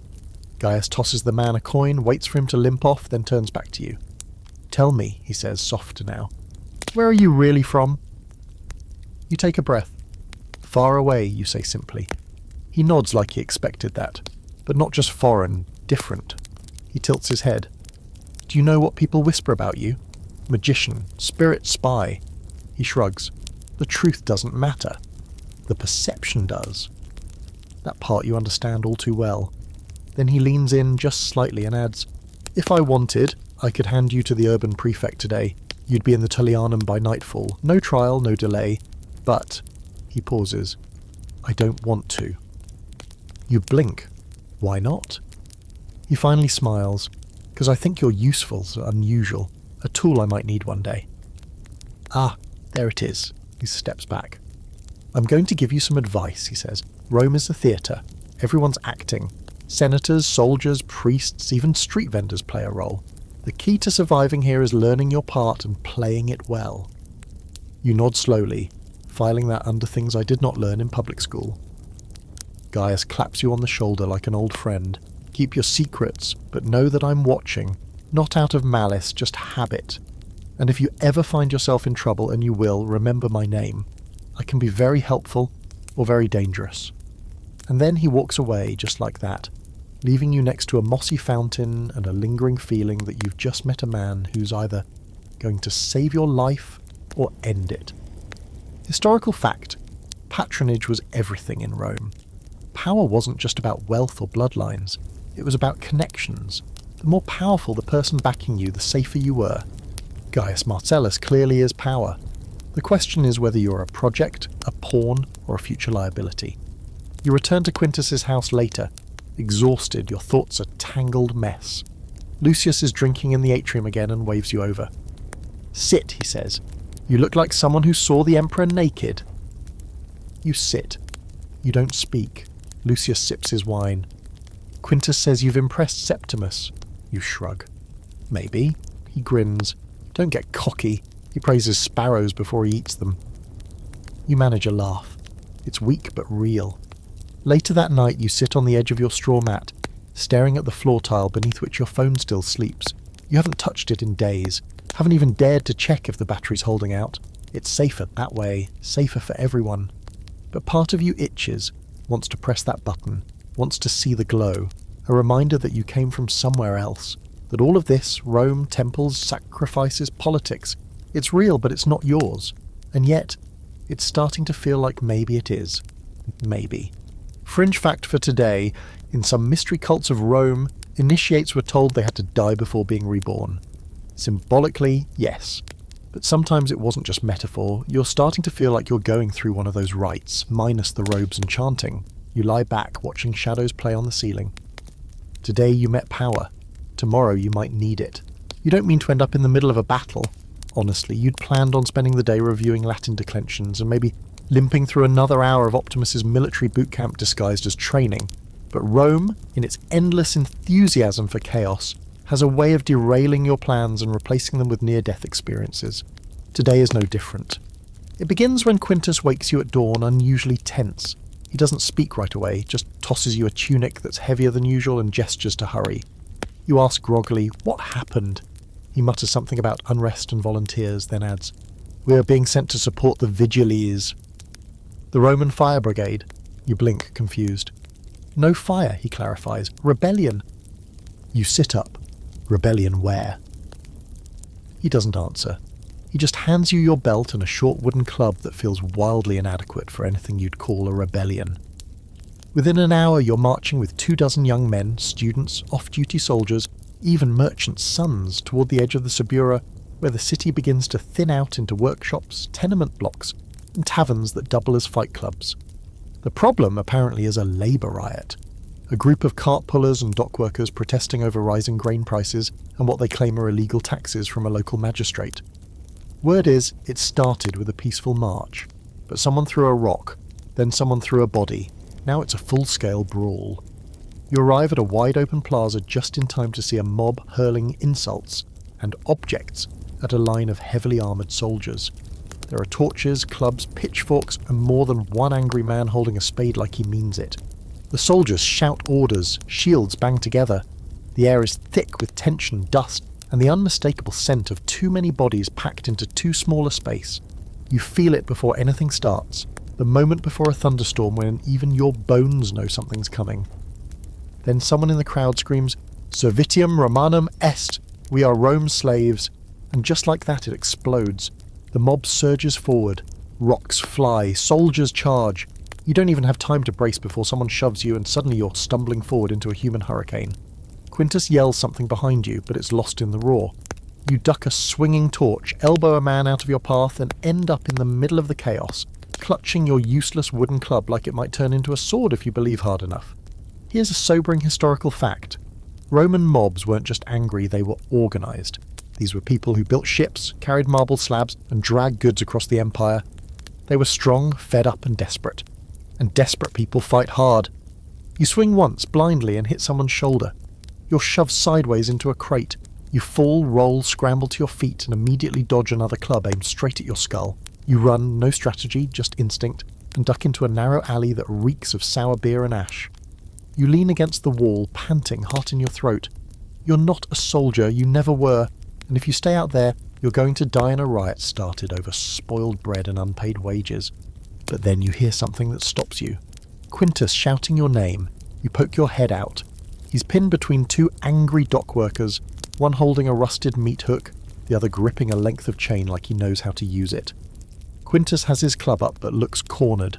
Without thinking, you charge back in. The first man doesn't see you coming. You slam your club into his ribs and he crumples with a gasp. The second swings the chain. It wraps around your arm with a sting, but you yank it hard and pull him off balance. Quintus takes the chance to crack his club across the man's face. Blood sprays. He drops. Quintus grabs your wrist and pulls you backward. "Stultusis!" he yells. You're an idiot. You both stumble away from the fray, weaving through alleyways until the noise fades behind you. When you finally stop, your arm is bleeding, your breath is ragged, and your tunic looks like it lost a war. Quintus is leaning against a wall, panting, but he grins. "Non omnino inutilis," he says. Not completely useless. You laugh once, sharp and surprised, then wince. Your ribs hurt more than they should. Something's definitely bruised. You return to the camp limping, bruised, and soaked in sweat. The centurion, Optimus, watches you approach with a raised eyebrow. "You didn't die," he says flatly. "Impressive." He tosses you a flask. You don't ask what's in it, you just drink. Fringe fact, the vigils, while known primarily as firemen, often acted as a kind of night watch and riot control.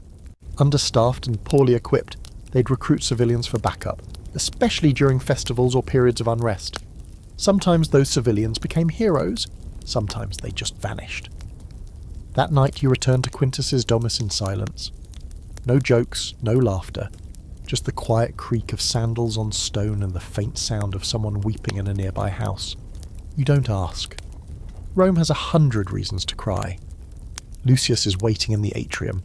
He takes one look at your bloody sleeve and says, "Fun day?" You give him a tired thumbs up. He pours you a cup of wine. As you drink, you think about the men you saw, the fear in their eyes, the fury, the hopelessness. Rome may look like marble and glory from the outside, but inside it's just another system teetering on the edge, and the edge is closer than anyone wants to admit. That night, lying on your mat, your ribs throbbing, your arm wrapped in a wine-soaked rag, you stare at the ceiling and realise something horrifying. You didn't just survive your first battle, you fought in it. And worse, you might have been good at it. The bruise across your ribs has gone from angry purple to something murkier, like old wine spilled on stone. Breathing hurts, laughing is a punishment. But the worst part is your feet. Days in cheap sandals on sun-baked cobblestones, darting between alleys and tripping through violent mobs have turned your souls into something between ground meat and a cautionary tale. You consider asking Lucius for advice, but he'll probably just hand you more wine and say, "Have you tried walking better?" You try to rest, yes, but Rome won't let you. Not 20 minutes after you settle into a shady corner of the courtyard with a fig and a half-eaten hunk of cheese, a messenger shows up. A young slave with a nervous posture and sandals too big for his feet hands you a rolled scroll and a muttered, "From Septimus." Then he's gone. You'll open the scroll and your heart sinks. It's short, stiff, and smells faintly of mildew, but the meaning is clear. Come at once. There has been an incident. You limp to the Sabura, every step reminding you that yesterday involved punching a man with a chain and possibly bruising something essential. You arrive at the school to find Septimus pacing under the portico, flanked by a handful of students who look equal parts curious and horrified. Gaius Martellus is there, of course, because wherever something goes wrong, he's either behind it or making sure no one thinks he is. Septimus waves you over with a grim expression. "Someone broke into the study last night," he says. "Scrolls were stolen. One was burned." You blink. Why? Gaius answers instead. Because knowledge is dangerous, especially when it doesn't come with the state's approval. He says it with that same maddening calm he always carries, like he's delivering gossip over olives instead of announcing a literary arson. You glance at the others, who are all whispering in clumps, one of them pointing at the wall where soot still stains the plaster. "Was anyone hurt?" you ask. "No," says Septimus, "but the message was clear." He doesn't explain what the message was. He doesn't have to. The destroyed scroll wasn't just any text. It was a banned piece of philosophical writing. Something about the equality of all men. A dangerous idea in a city where hierarchy is sacred and slaves outnumber citizens. And the rumours are spreading already. Someone saw a shadow, someone else swears it was a foreigner. Someone, predictably, whispers Barbarous again. You stiffen, because the wrong person hears that, and suddenly the word isn't just an insult, it's an accusation. Gaius steps closer, lowering his voice. "You were seen during the riot, defending a citizen, bleeding in public. You're already a topic. And now this happens?" You clench your jaw. "You think I did it?" "No," he says, "but I think someone might say you did." That's worse. Here's your historical fact of the day. The Roman elite loved their philosophy, until it stopped agreeing with them. Stoics preaching virtue and civic duty? Excellent. But anyone promoting equality, questioning the gods, or undermining the authority of the Senate? Suddenly their homes were searched, their scrolls confiscated, and their lives shortened significantly. The line between teacher and traitor was as thin as a senator's patience. Septimus turns to you. "I need you to help me," he says. "There's a hidden archive beneath the study. A vault. I haven't used it in years, but it's time." You follow him and Gaius down a narrow stone corridor, lit by flickering torches that smell like burning hair. At the end is a locked wooden hatch, cleverly concealed under what looks like just another tile in the floor. Septimus kneels, pries it open, and gestures for you to go down first, naturally. The passage below is narrow and musty, with air so stale it might qualify as a fossil. You descend carefully, nearly slipping on a loose brick, and land in a tiny claustrophobic space lined with crude shelves. Old scrolls, wrapped bundles of parchment, clay tablets, some intact, some eaten by time. This is no ordinary archive. This is a forbidden one. "Take the text marked with red twine," Septimus calls down. "As many as you can carry." You start packing them into a satchel, heavy, fragile knowledge, while your mind races. Who did this? And more importantly, why now? Fringe fact, while the famous Roman libraries were public, they were also heavily curated. Anything too foreign, too subversive, too strange, off the shelves.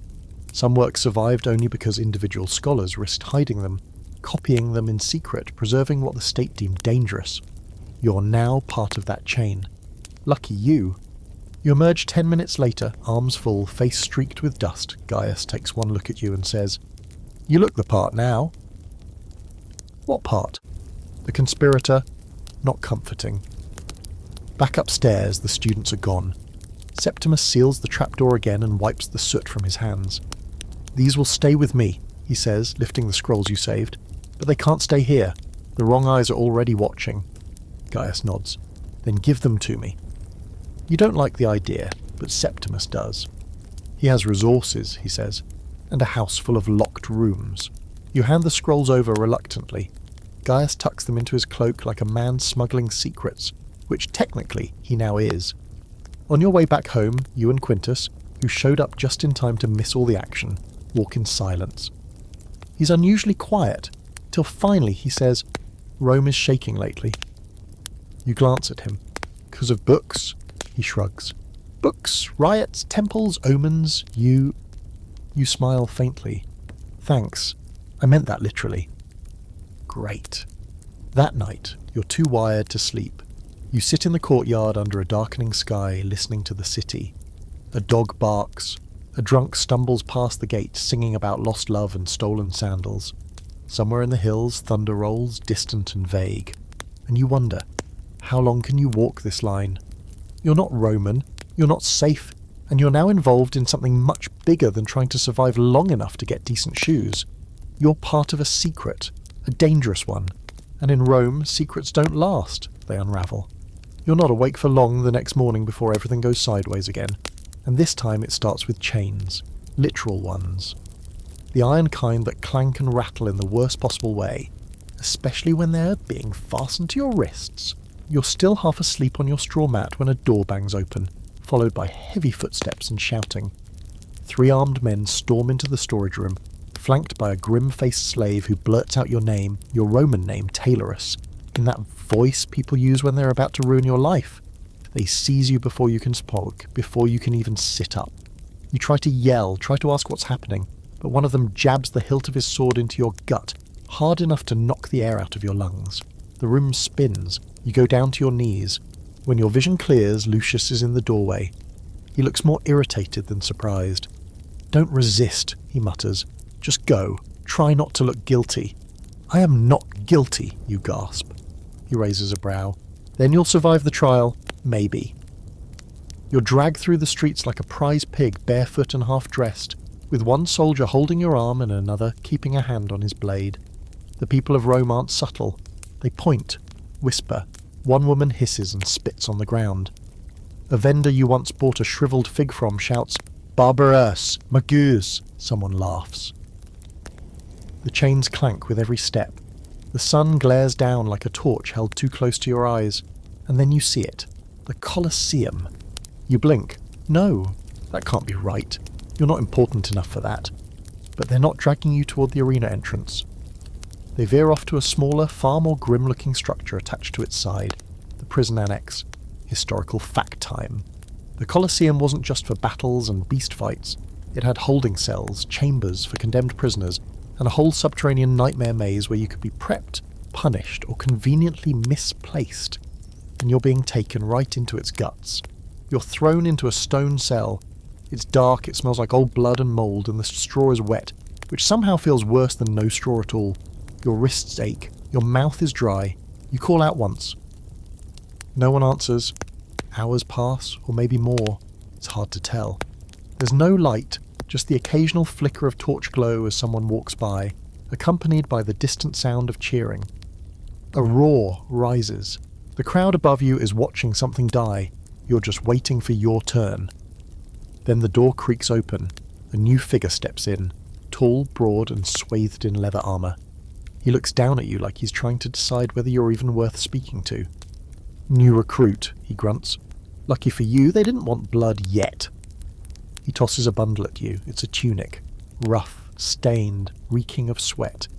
You recognise it before you even unfold it. Gladiator gear.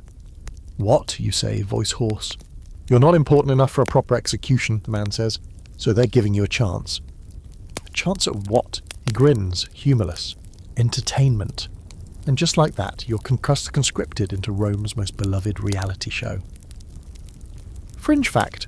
Not all gladiators were trained professionals. Many were condemned prisoners, criminals or debtors thrown into the ring for the public's amusement.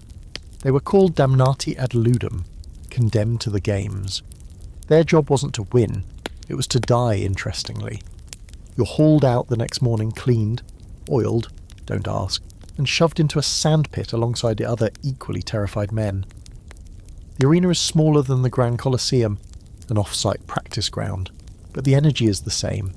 You can hear the distant crowd warming up, cheering at some poor soul fighting a bear or a very committed man dressed like one. Next to you stands a man with shoulders like a marble statue and a face like he's been punched by history. He grunts and says, "Gaius," offering a hand. You take it. "Tailorus," you answer. "First time?" You nod. He smirks. "You'll be fine if you stay behind me." Then comes the training, Kegen, which is really just the instructors throwing wooden swords at you and yelling in Greek. You're taught how to fall, how to bleed, how to scream convincingly. Actual survival techniques, not high on the curriculum. You're paired with Gaius for sparring. He knocks you down 5 times before you land a single clumsy jab. He nods approvingly when you don't cry. By nightfall, your body feels like it was used as a demonstration for what not to do with your ribs. You're given stale bread, a handful of olives, and a water skin that tastes like rust and wine. Historical debate. Some scholars argue that certain condemned men, if they impressed in the arena, could earn a kind of celebrity status. They'd be given names, fans, and maybe even freedom.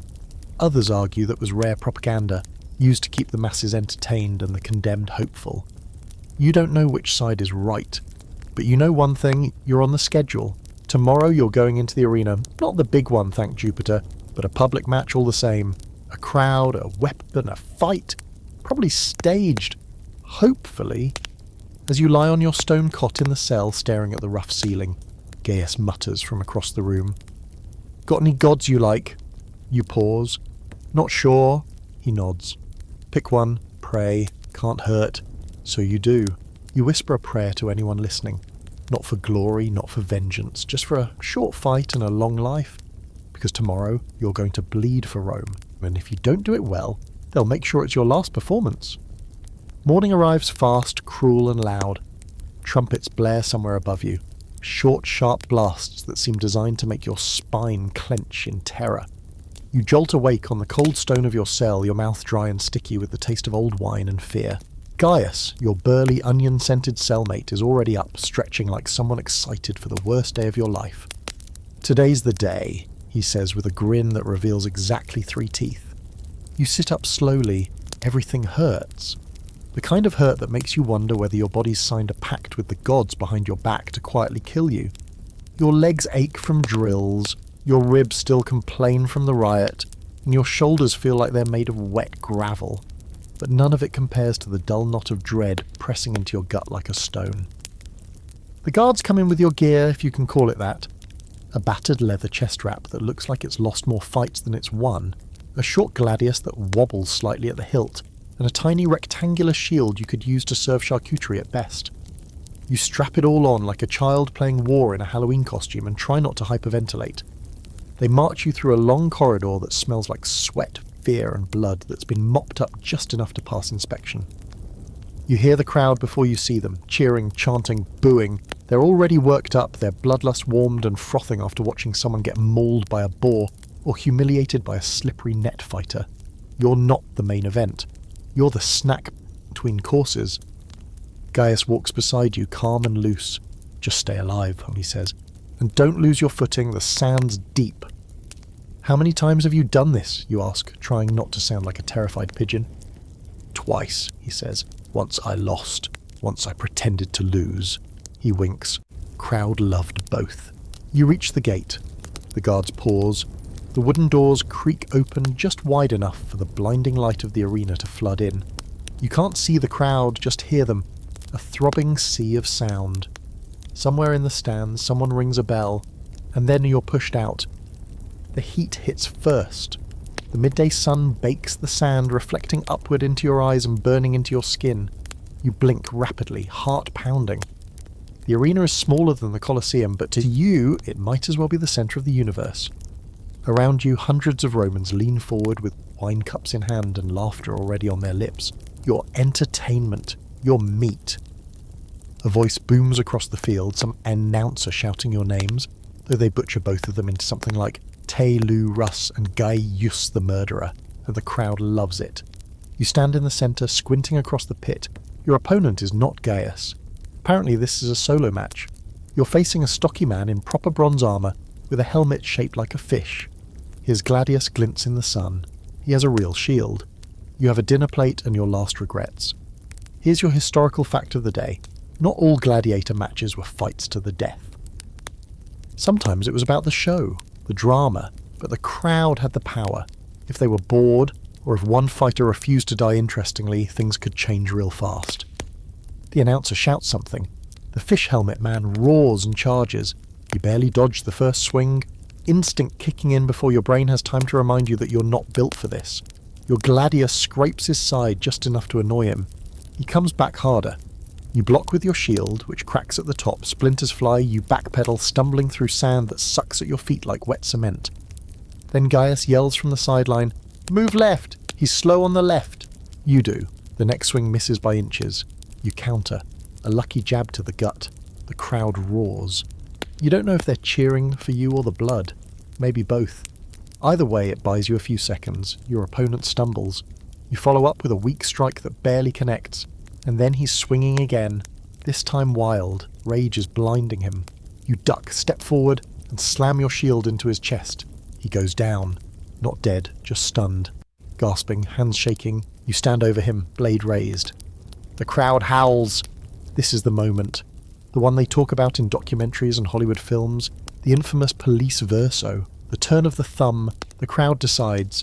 You glance up, half blind with a sweat, trying to read the mob's mood. Some raise fists. Some wave their hands flat. Some chant, "Vive!" Others shout, "Fairy! Kill him!" Then you see it.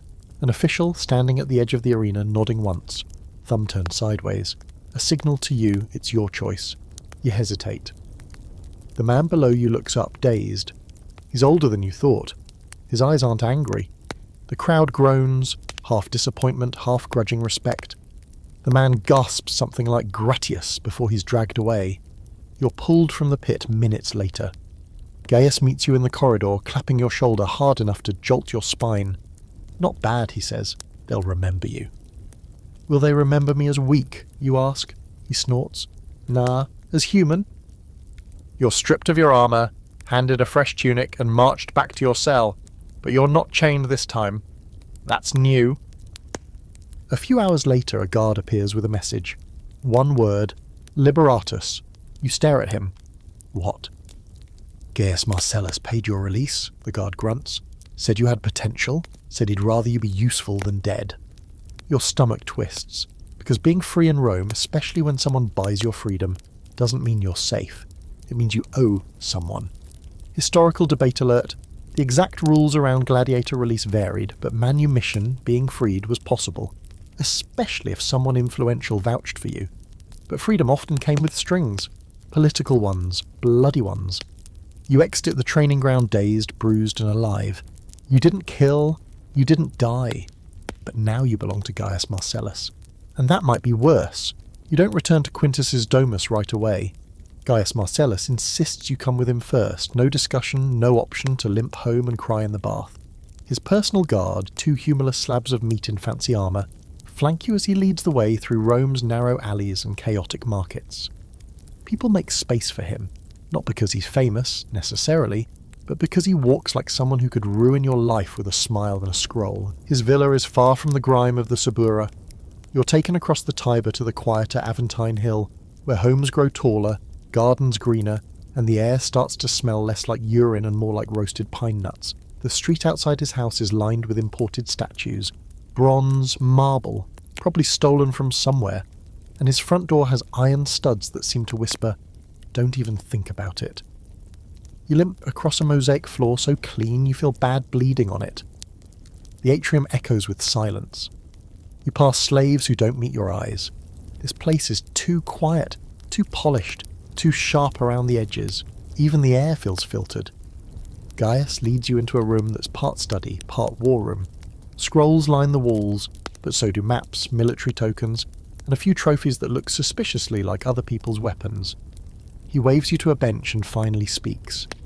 "You performed well today," he says, pouring himself a glass of something that glows amber in the light. "And you made the right choice. The crowd likes mercy." You nod cautiously. "Thank you for the release." He waves it off like you just thanked him for passing the salt. "Consider it an investment. You're not free, you're useful, and you're not a gladiator. Not anymore. At least not unless I need you to be one again." You don't like that phrasing?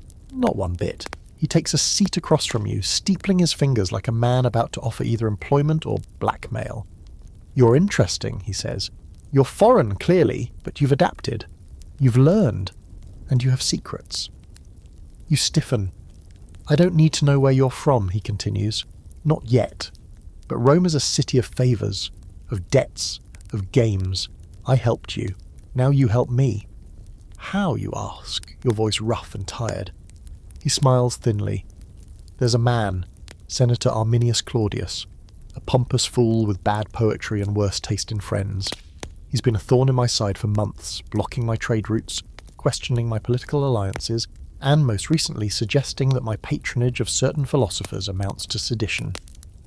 You blink. That last bit hits too close. He's hosting a gathering tomorrow night, Gaius says. I need someone inside, someone beneath notice, someone who can listen without being listened to. You'll go. You want to say no. You want to say, I'm not a spy, I'm a time traveller with a liberal arts degree and a death wish. But you just nod, because saying no in Gaius's house feels like the last word you'll ever say. He claps once. A slave appears and hands you a new tunic. Plain, slightly frayed, exactly the sort of thing a servant would wear. Perfect. You're going undercover. Historical fact. Roman politics was less like a formal system and more like a constant knife fight in a dimly lit hallway. Spying, bribery, blackmail, all were part of the game. Servants, scribes, and even dinner guests were often tools used to undermine rivals.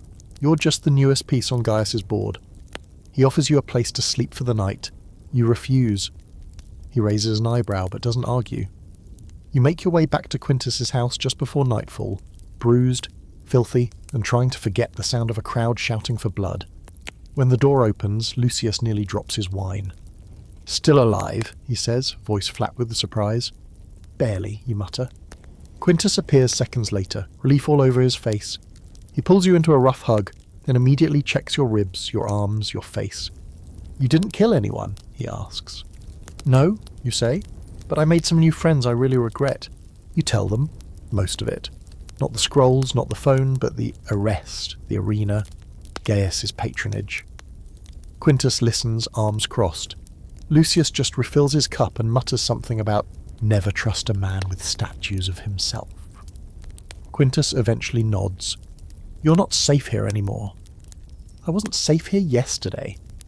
True, but now you're visible, and visible people vanish. That night you barely sleep. Every creak outside your window sounds like sandals scraping across tile. Every breeze through the shutters feels like a ghost finger against your neck. Your muscles twitch with leftover adrenaline, and your mind races with questions. Why you? Why now? What's Gaius planning? And why does it feel like he knows exactly what you're hiding? Somewhere in the middle of the night, you rise and creep to the corner of the room where your satchel lies. You lift the tile. The phone is still there, cold, silent. You press the button. It lights up, 2% battery. It might as well be a lifeline. You stare at it for a long time, then turn it off and hide it again. You can't risk the light, the sound, the suspicion. Fringe fact for today, some historians believe the reason so little innovation happened in the Roman Empire, despite its engineering brilliance, was fear. Anything too different, too fast, was seen as a threat to stability. Stability was everything. You are the exact opposite of stability. You lie back down as dawn begins to pale the sky. Tomorrow you'll infiltrate a senator's dinner party, possibly gather dirt for Gaius, and pretend to be invisible in a world that's already starting to see you too clearly. No pressure. You arrive at Senator Arminius Claudius's domus, just as the sun slips behind Rome's jagged skyline, painting the sky in streaks of copper and deep blue. The shadows are long, the air still sticky with the day's heat, and your nerves are about as calm as a sack of snakes. You're dressed in borrowed servant garb, simple brown tunic, plain sandals, and a little cloth belt that says, I belong to someone rich and emotionally unavailable. You look the part. That's the easy part. Acting the part, that's where things get terrifying. The house is massive, of course. Even from the outside, you can tell this isn't a senator who believes in modesty. The gate alone could double as a fortress wall. You're led in through a side entrance by one of Gaius's own men, a mute, hulking servant who smells faintly of olive oil and menace. He gives you a nod and disappears into the dark like some kind of debt-collecting ghost. Inside, everything is polished marble and calculated excess. Golden lamps flicker along the walls, casting long, elegant shadows. Slaves move in perfect formation, like they've been rehearsing their existence. Soft music, lyres and flutes drifts from somewhere deeper in the house, and you catch the faint scent of spiced wine and roasted game. You're not on the guest list, obviously. You're here as part of the furniture. You're assigned to pour wine. Not the worst job, considering the alternatives. Floor sweeper, vomit catcher, or human lantern holder. You nod obediently and take your place near the wall. Amphora in hand, eyes scanning the room like a suspicious owl. The guests filter in slowly. Senators, their wives, hangers-on, and a few foreign dignitaries who look like they'd rather be literally anywhere else. You spot Gaius Marcellus near the rear of the room, reclining with practiced ease, swirling a cup of wine and watching you without watching you. Senator Arminius enters last. He's older than you expected, broad-chested, white-bearded, and draped in so much gold thread he probably glows in direct sunlight. His smile is tight, politician tight, and his laugh comes too fast and too often, like he's trying to prove he's still fun at parties. He makes a grand show of greeting every guest. His voice is deep and clear, and somehow manages to sound smug, even when he's complimenting someone's sandals. Dinner begins. Platters of roasted birds, bowls of pickled vegetables, trays of seafood that look like they're still judging you. You circle the room with your amphora, refilling goblets and trying not to stare at the senator's daughter, who is, let's just say, far too curious about the help. One wrong move and you'll find yourself married or murdered, and you're not sure which would come first. You listen. That's what Gaius told you to do. Listen for rumours, names, anything tied to me or anything that smells like betrayal. At first, all you catch are boring complaints about taxation, garum prices, and the quality of recent mosaics. But eventually, you hear something that sticks. Two men at the far end of the triclinium are speaking in hushed Latin. One is bald, sharp-featured, with the posture of a weasel pretending to be a wolf. The other is younger, fatter, and clearly trying to prove he belongs. They are whispering about Gaius. Funding those underground lectures again, the fat one says, dipping a chunk of bread into honeyed sauce. Septimus's crowd, dangerous talk. The sharp one leans closer. It's not just talk. One of them was found with a scroll that blamed the emperor for the grain shortage. Punishable? If it can be traced. That's why Arminius is pushing the inquiry next week. Inquiry. That's a dangerous word in Rome. You lean a little closer, pretending to top off a goblet. The sharp-featured man eyes you and shifts his cup just enough to show he's noticed. You fill it, nod and move on. Slow, invisible. Here's your historical fact. Roman senators were experts at destroying each other with paperwork. An inquiry could mean anything. An official investigation, a public accusation, or a polite prelude to a very real execution. If Arminius is tying Gaius to seditious material, it means your strange little journey through Roman academia is now officially a crime scene. Later in the evening, as the wine flows like a busted pipe, and everyone starts laughing too loud and leaning too close, Senator Arminius himself calls for a toast. To the future, he says, raising his goblet, may it belong to Rome, and not to those who would poison it from the inside. People cheer. Gaius smiles, but only with his mouth. You slip out a little before the guests begin their customary drunken declamation, where someone inevitably recites Virgil until they puke in the garden. You head to the rear courtyard, where the air is cooler, the stars are sharp above, and the tension in your shoulders finally begins to thaw. That's when you hear footsteps. You turn. It's the senator's daughter. Her eyes glitter. She steps closer. "You're not just a servant," she says softly. Your stomach drops. "I saw you watching my father, listening to everything." You say nothing, because what can you say? She steps even closer. "Tell your master he's not as clever as he thinks." She turns and disappears through a side door, not waiting for your reaction. Fringe fact. In Roman politics, women weren't just accessories. They were informants, manipulators, and sometimes the most dangerous players in the room. If you're being watched by the senator's daughter, you're already in over your head. You exit quietly, slipping down the backhouse where a young boy waits with a lantern. He nods and leads you to a waiting litter. You climb in, silent. You report everything to Gaius later that night. The whispers, the names, the senator's daughter. He says nothing at first, just sips his wine. Then, Arminius thinks he's playing a game. He doesn't know I've changed the rules.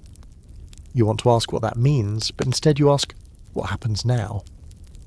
Gaius looks at you and says, "Now, we make sure he never gets to call for another inquiry. That's not a metaphor, that's a promise, and you're now part of it. You tell yourself you're going to stay uninvolved, that you'll pass Gaius's information along, nod politely, and back out of this cloak and dagger political circus before it swallows you. You repeat it like a mantra the next morning as you wake to the sharp scent of pine smoke and hear the steady murmuring of Rome starting its daily routine. Carts creaking, sandals slapping on stone, the occasional distant shout of someone already having a bad time. But by mid-morning, you're back at Gaius Marcellus's villa, summoned without explanation, and you already know you've lost whatever war you were fighting against being involved. Gaius doesn't greet you with the usual cryptic smirk. Today he looks serious, his tunic immaculate, his posture sharp. He doesn't waste time with pleasantries either. "I need you to deliver something," he says, handing you a sealed scroll. You glance at it. No markings, thick parchment, wax seal bearing his crest, a falcon over crossed swords. "What is it?" you ask. "A message," he says simply, "to the Emperor." You laugh, like really laugh.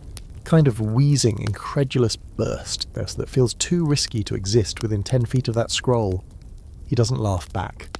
"You're serious?" "Of course." You stare at him. "You want me, a foreigner with a barely passable command of Latin, currently suspected of magical thinking and probable gladiator status, to deliver a message to the Emperor of Rome?" Gaius leans forward. "You're invisible to the powerful. You're perfect." That is either the most flattering insult you've ever received or the least reassuring job interview of your life. Still, you accept the scroll, because what's the alternative? Tell Gaius no? Get buried in the backyard under a tasteful statue?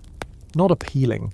He gives you directions, not to the imperial palace, which is too guarded, too formal, but to a private villa on the outskirts, where the emperor occasionally escapes the tedium of senate debates and plague gossip.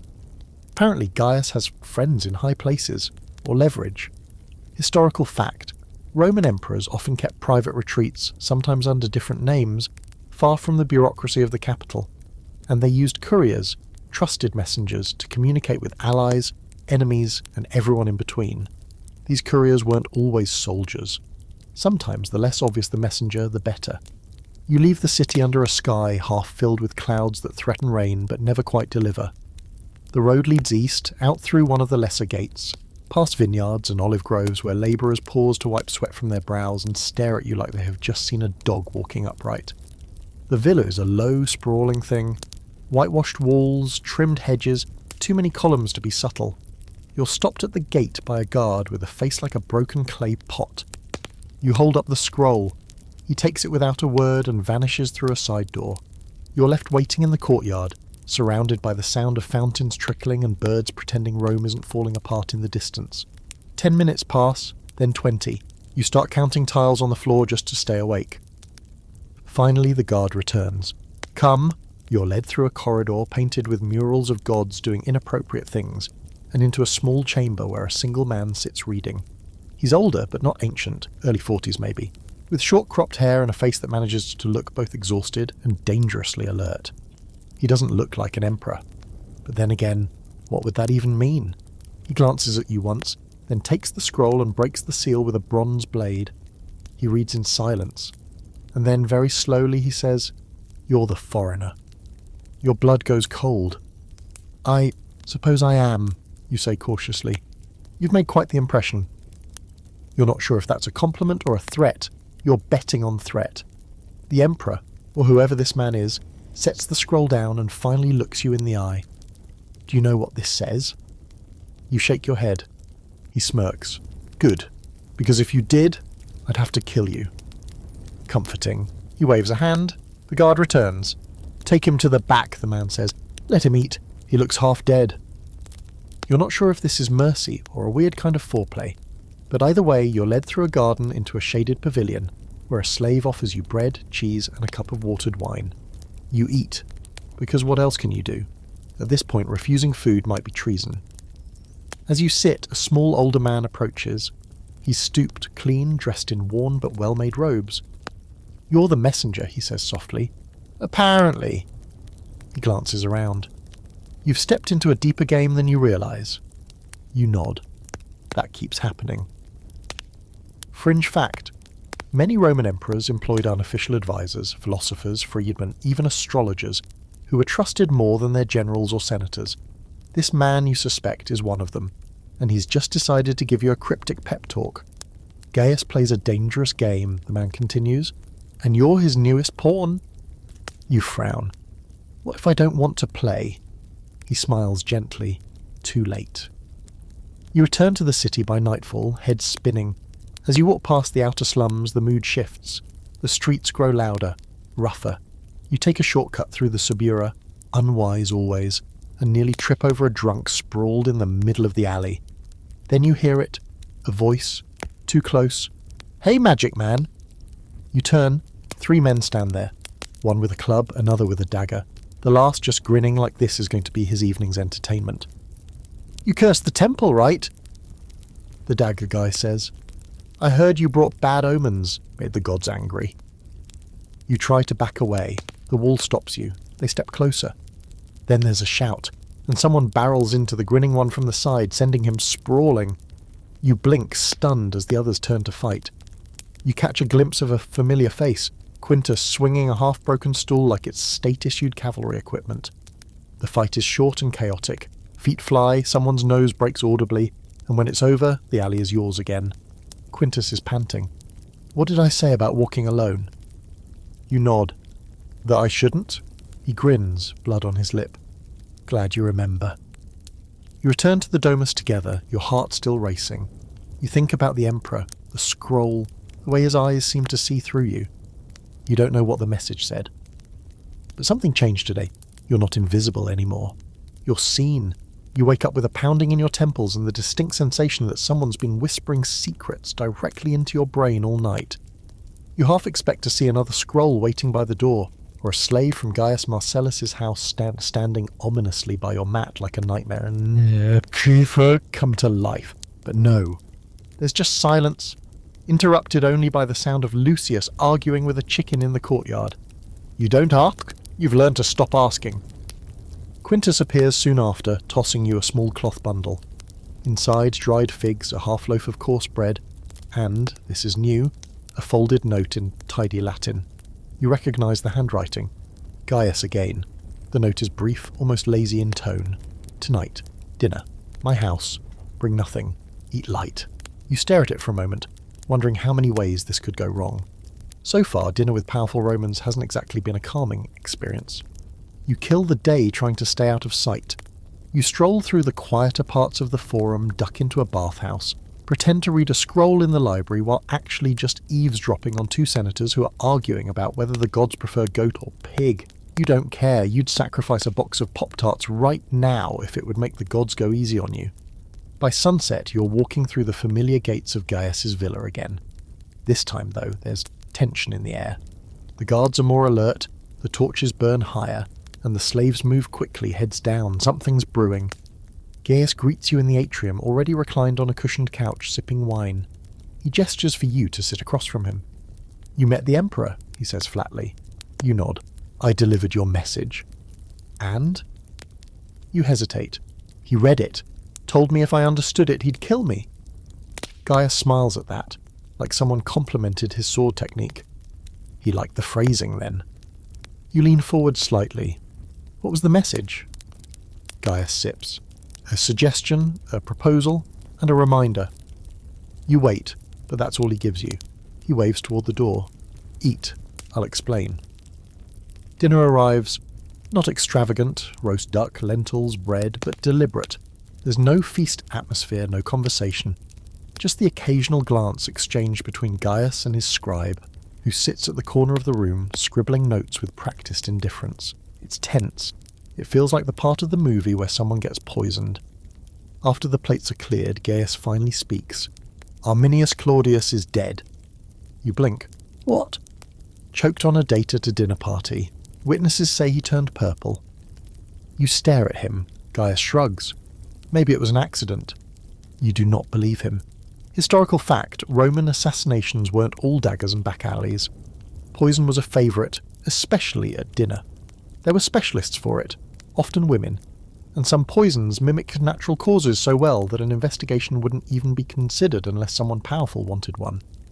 His inquiry against me, Gaius says. Dead with him. You try to keep your face neutral. Try to pretend this is just a casual conversation about murder and not a dinner date with the puppet master of your worst-case scenario. But he sees through it. You're wondering if I had him killed, he says. You shrug. I'm wondering what I'm sitting in the middle of. He leans forward, setting down his cup. You're sitting in the middle of Rome, he says. This is how it works. Power protects itself. The weak die loud, the strong die quietly. And if you're smart, you stay just useful enough to survive. There's something sharp in his voice, something final. And then the door opens again, and she walks in, Senator Arminius's daughter. The same one who saw you at the party, the one who warned you. She walks in without fear, in a deep red stola and a gold hairpiece shaped like a crescent moon. She doesn't look at you, just at Gaius. I came, she says. He nods. Good, we'll talk in the study. You sit there, unsure if you've just witnessed a conspiracy or the beginning of one. Gaius stands and turns to you. You can go now, but go. You obey, because you still like breathing. Outside, the air is cooler than it should be. You make it 3 streets before someone falls in beside you. It's the old man from the Emperor's villa, the philosopher. You don't know his name. He speaks softly. It's happening quickly now. What is? The real reason you're here? You stop walking. What do you mean? He glances around. You didn't come through time by accident. Your mouth goes dry. He continues. Not everyone forgets. Some of us remember what the world was like before, whatever it is you carry. You glance down at your satchel. Your hand goes reflexively to the hidden compartment. The phone. He doesn't press. Keep it close. They'll want it soon. Who? He walks off without answering. Fringe fact. While most Romans would have considered something like a smartphone to be pure witchcraft, a handful of natural philosophers and early experimentalists might have grasped fragments of its potential, light, heat, signals. The sort of men who toyed with steam engines centuries before their time. The sort of men the Empire made vanish. You return to the domus shaken. Quintus is already asleep. Lucius snoring gently on a chair with a cup of wine resting on his chest.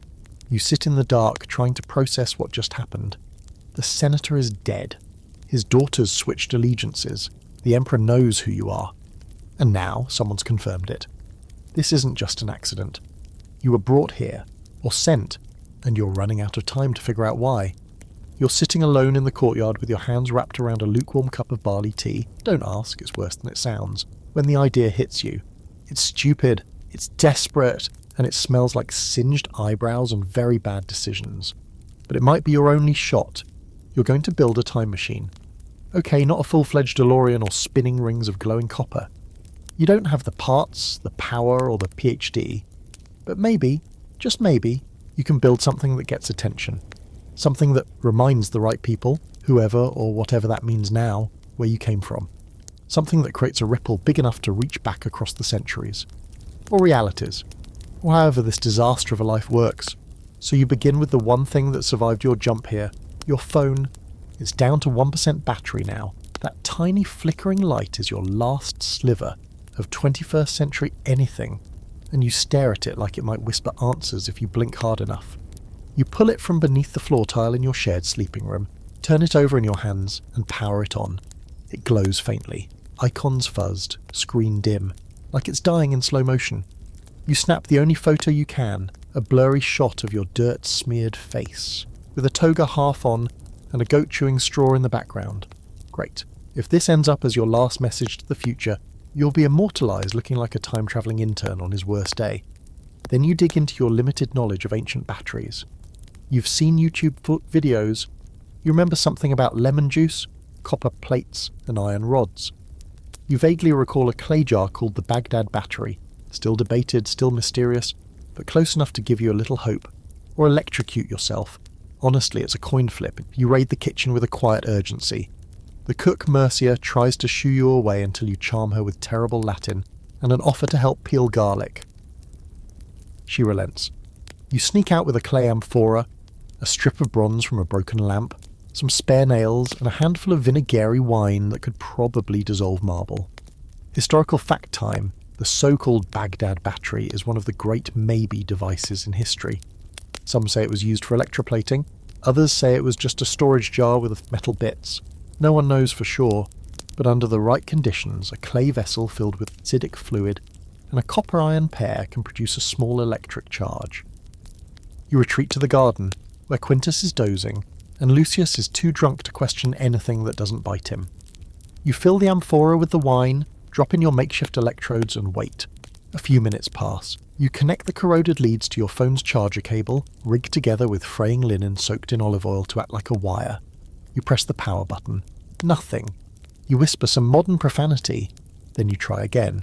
The screen flickers, just for a second. A flicker. A brief, gasping moment of blue-white light, like a lightning bug giving you the thumbs up before dying. But it was something. You're not sure whether to cry, laugh, or scream, so you just sit there, shoulders shaking, hands trembling. The glow fades again, but it proves one thing: energy can work here, now, you can do more. Fringe fact. Ancient scholars had some idea about electricity, static from amber, shocks from electric fish, but they didn't understand it as a system. It was mystical, dangerous, and rare. You're the first idiot in Rome trying to bootstrap a tech renaissance with garbage and vibes. Later that night, after stashing your battery jar beneath a loose tile, you sit quietly on the roof.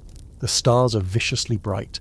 There's no light pollution, no planes, no buzzing of transformers, just the low hum of a city pretending it isn't built on blood and rumours. You hear Quintus climb up behind you. "You didn't set anything on fire today," he says. "Should I be worried?" You smile. Not yet. He sits beside you, handing over a cup of wine, the decent kind this time. "I saw the senator's daughter," he says after a pause.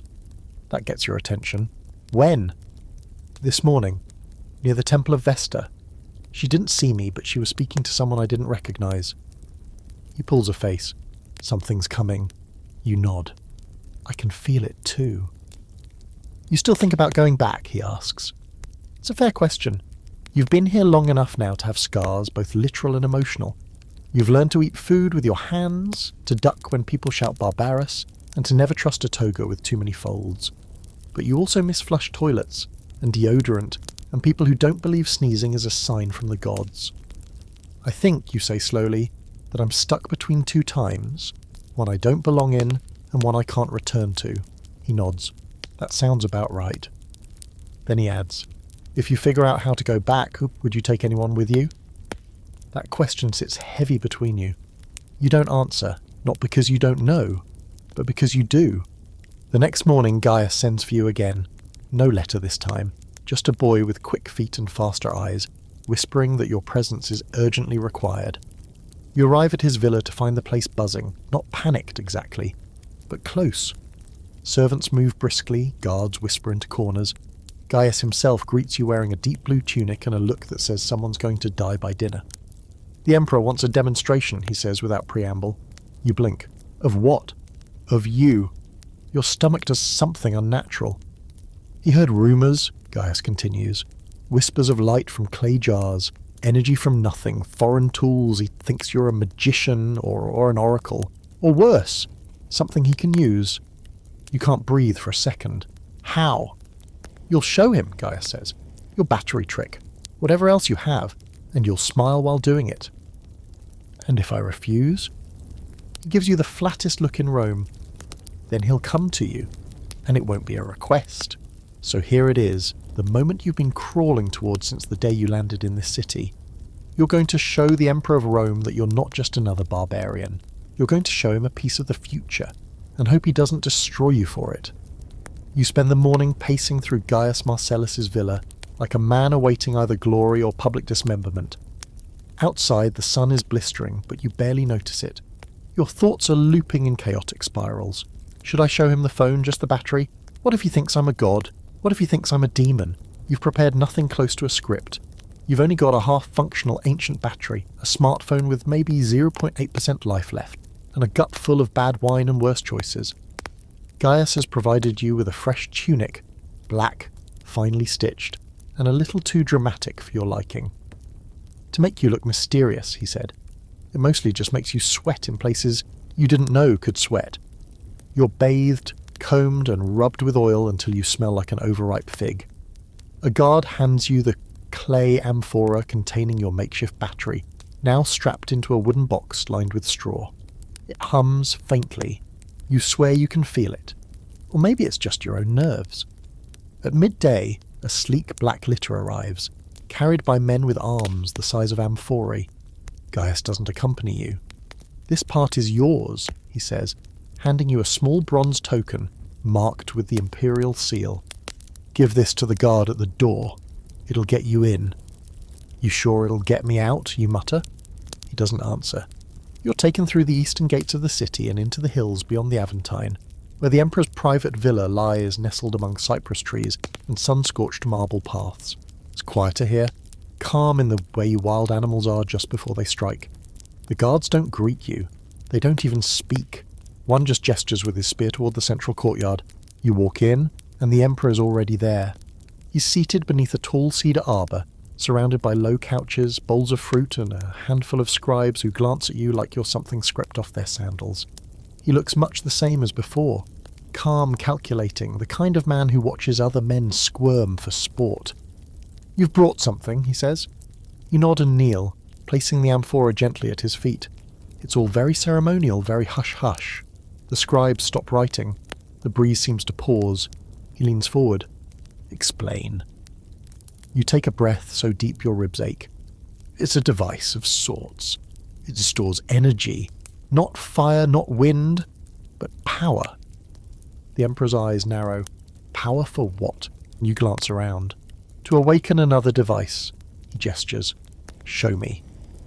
You reach into your tunic and pull out the phone. It's wrapped in a piece of cloth like a relic or a very fancy fruit. You unwrap it slowly and feel your heartbeat pound behind your eyes. You tap the button, the screen glows. It's dim, flickering, but unmistakable. A rectangle of light. Gasps ripple from the scribes. One stumbles backward. Another whispers something that sounds a lot like demonium. The Emperor just watches, silent, unblinking. You flip to the last photo, your face awkward and stunned with a goat in the background. He stares, then he laughs. Not a mad laugh, not a cruel one, just amused. Is that you? You nod. You look terrified. Accurate, you say. He gestures for you to hand it over. Your fingers freeze around the device, but something in his expression dares you to disobey. So slowly you extend the phone. He holds it like it's made of glass and lightning. He tilts it, taps it, watches the light dance across the screen. Then he hands it back without ceremony. What else can it do? You hesitate. Not much. Its power is nearly gone. Can you make more power? Maybe, but I need more time, materials, copper, iron, acid. I can build another. He leans back. You can teach this? I can try. Here's your historical fact. Emperors, at least the smart ones, loved innovation when it made them look smarter, richer or stronger. But they also feared what they didn't understand, and Tiberius banned certain types of glass. Domitian hunted astrologers. Nero burned down his own city and blamed a cult. The fine line between curiosity and execution has always depended on the ruler's mood. The Emperor's mood apparently is intrigued. I don't think you're a god, he says. You bleed too easily. You nod, not sure if that's a compliment or a threat. But I think you're valuable, and in Rome value lives, for a time. You exhale slowly.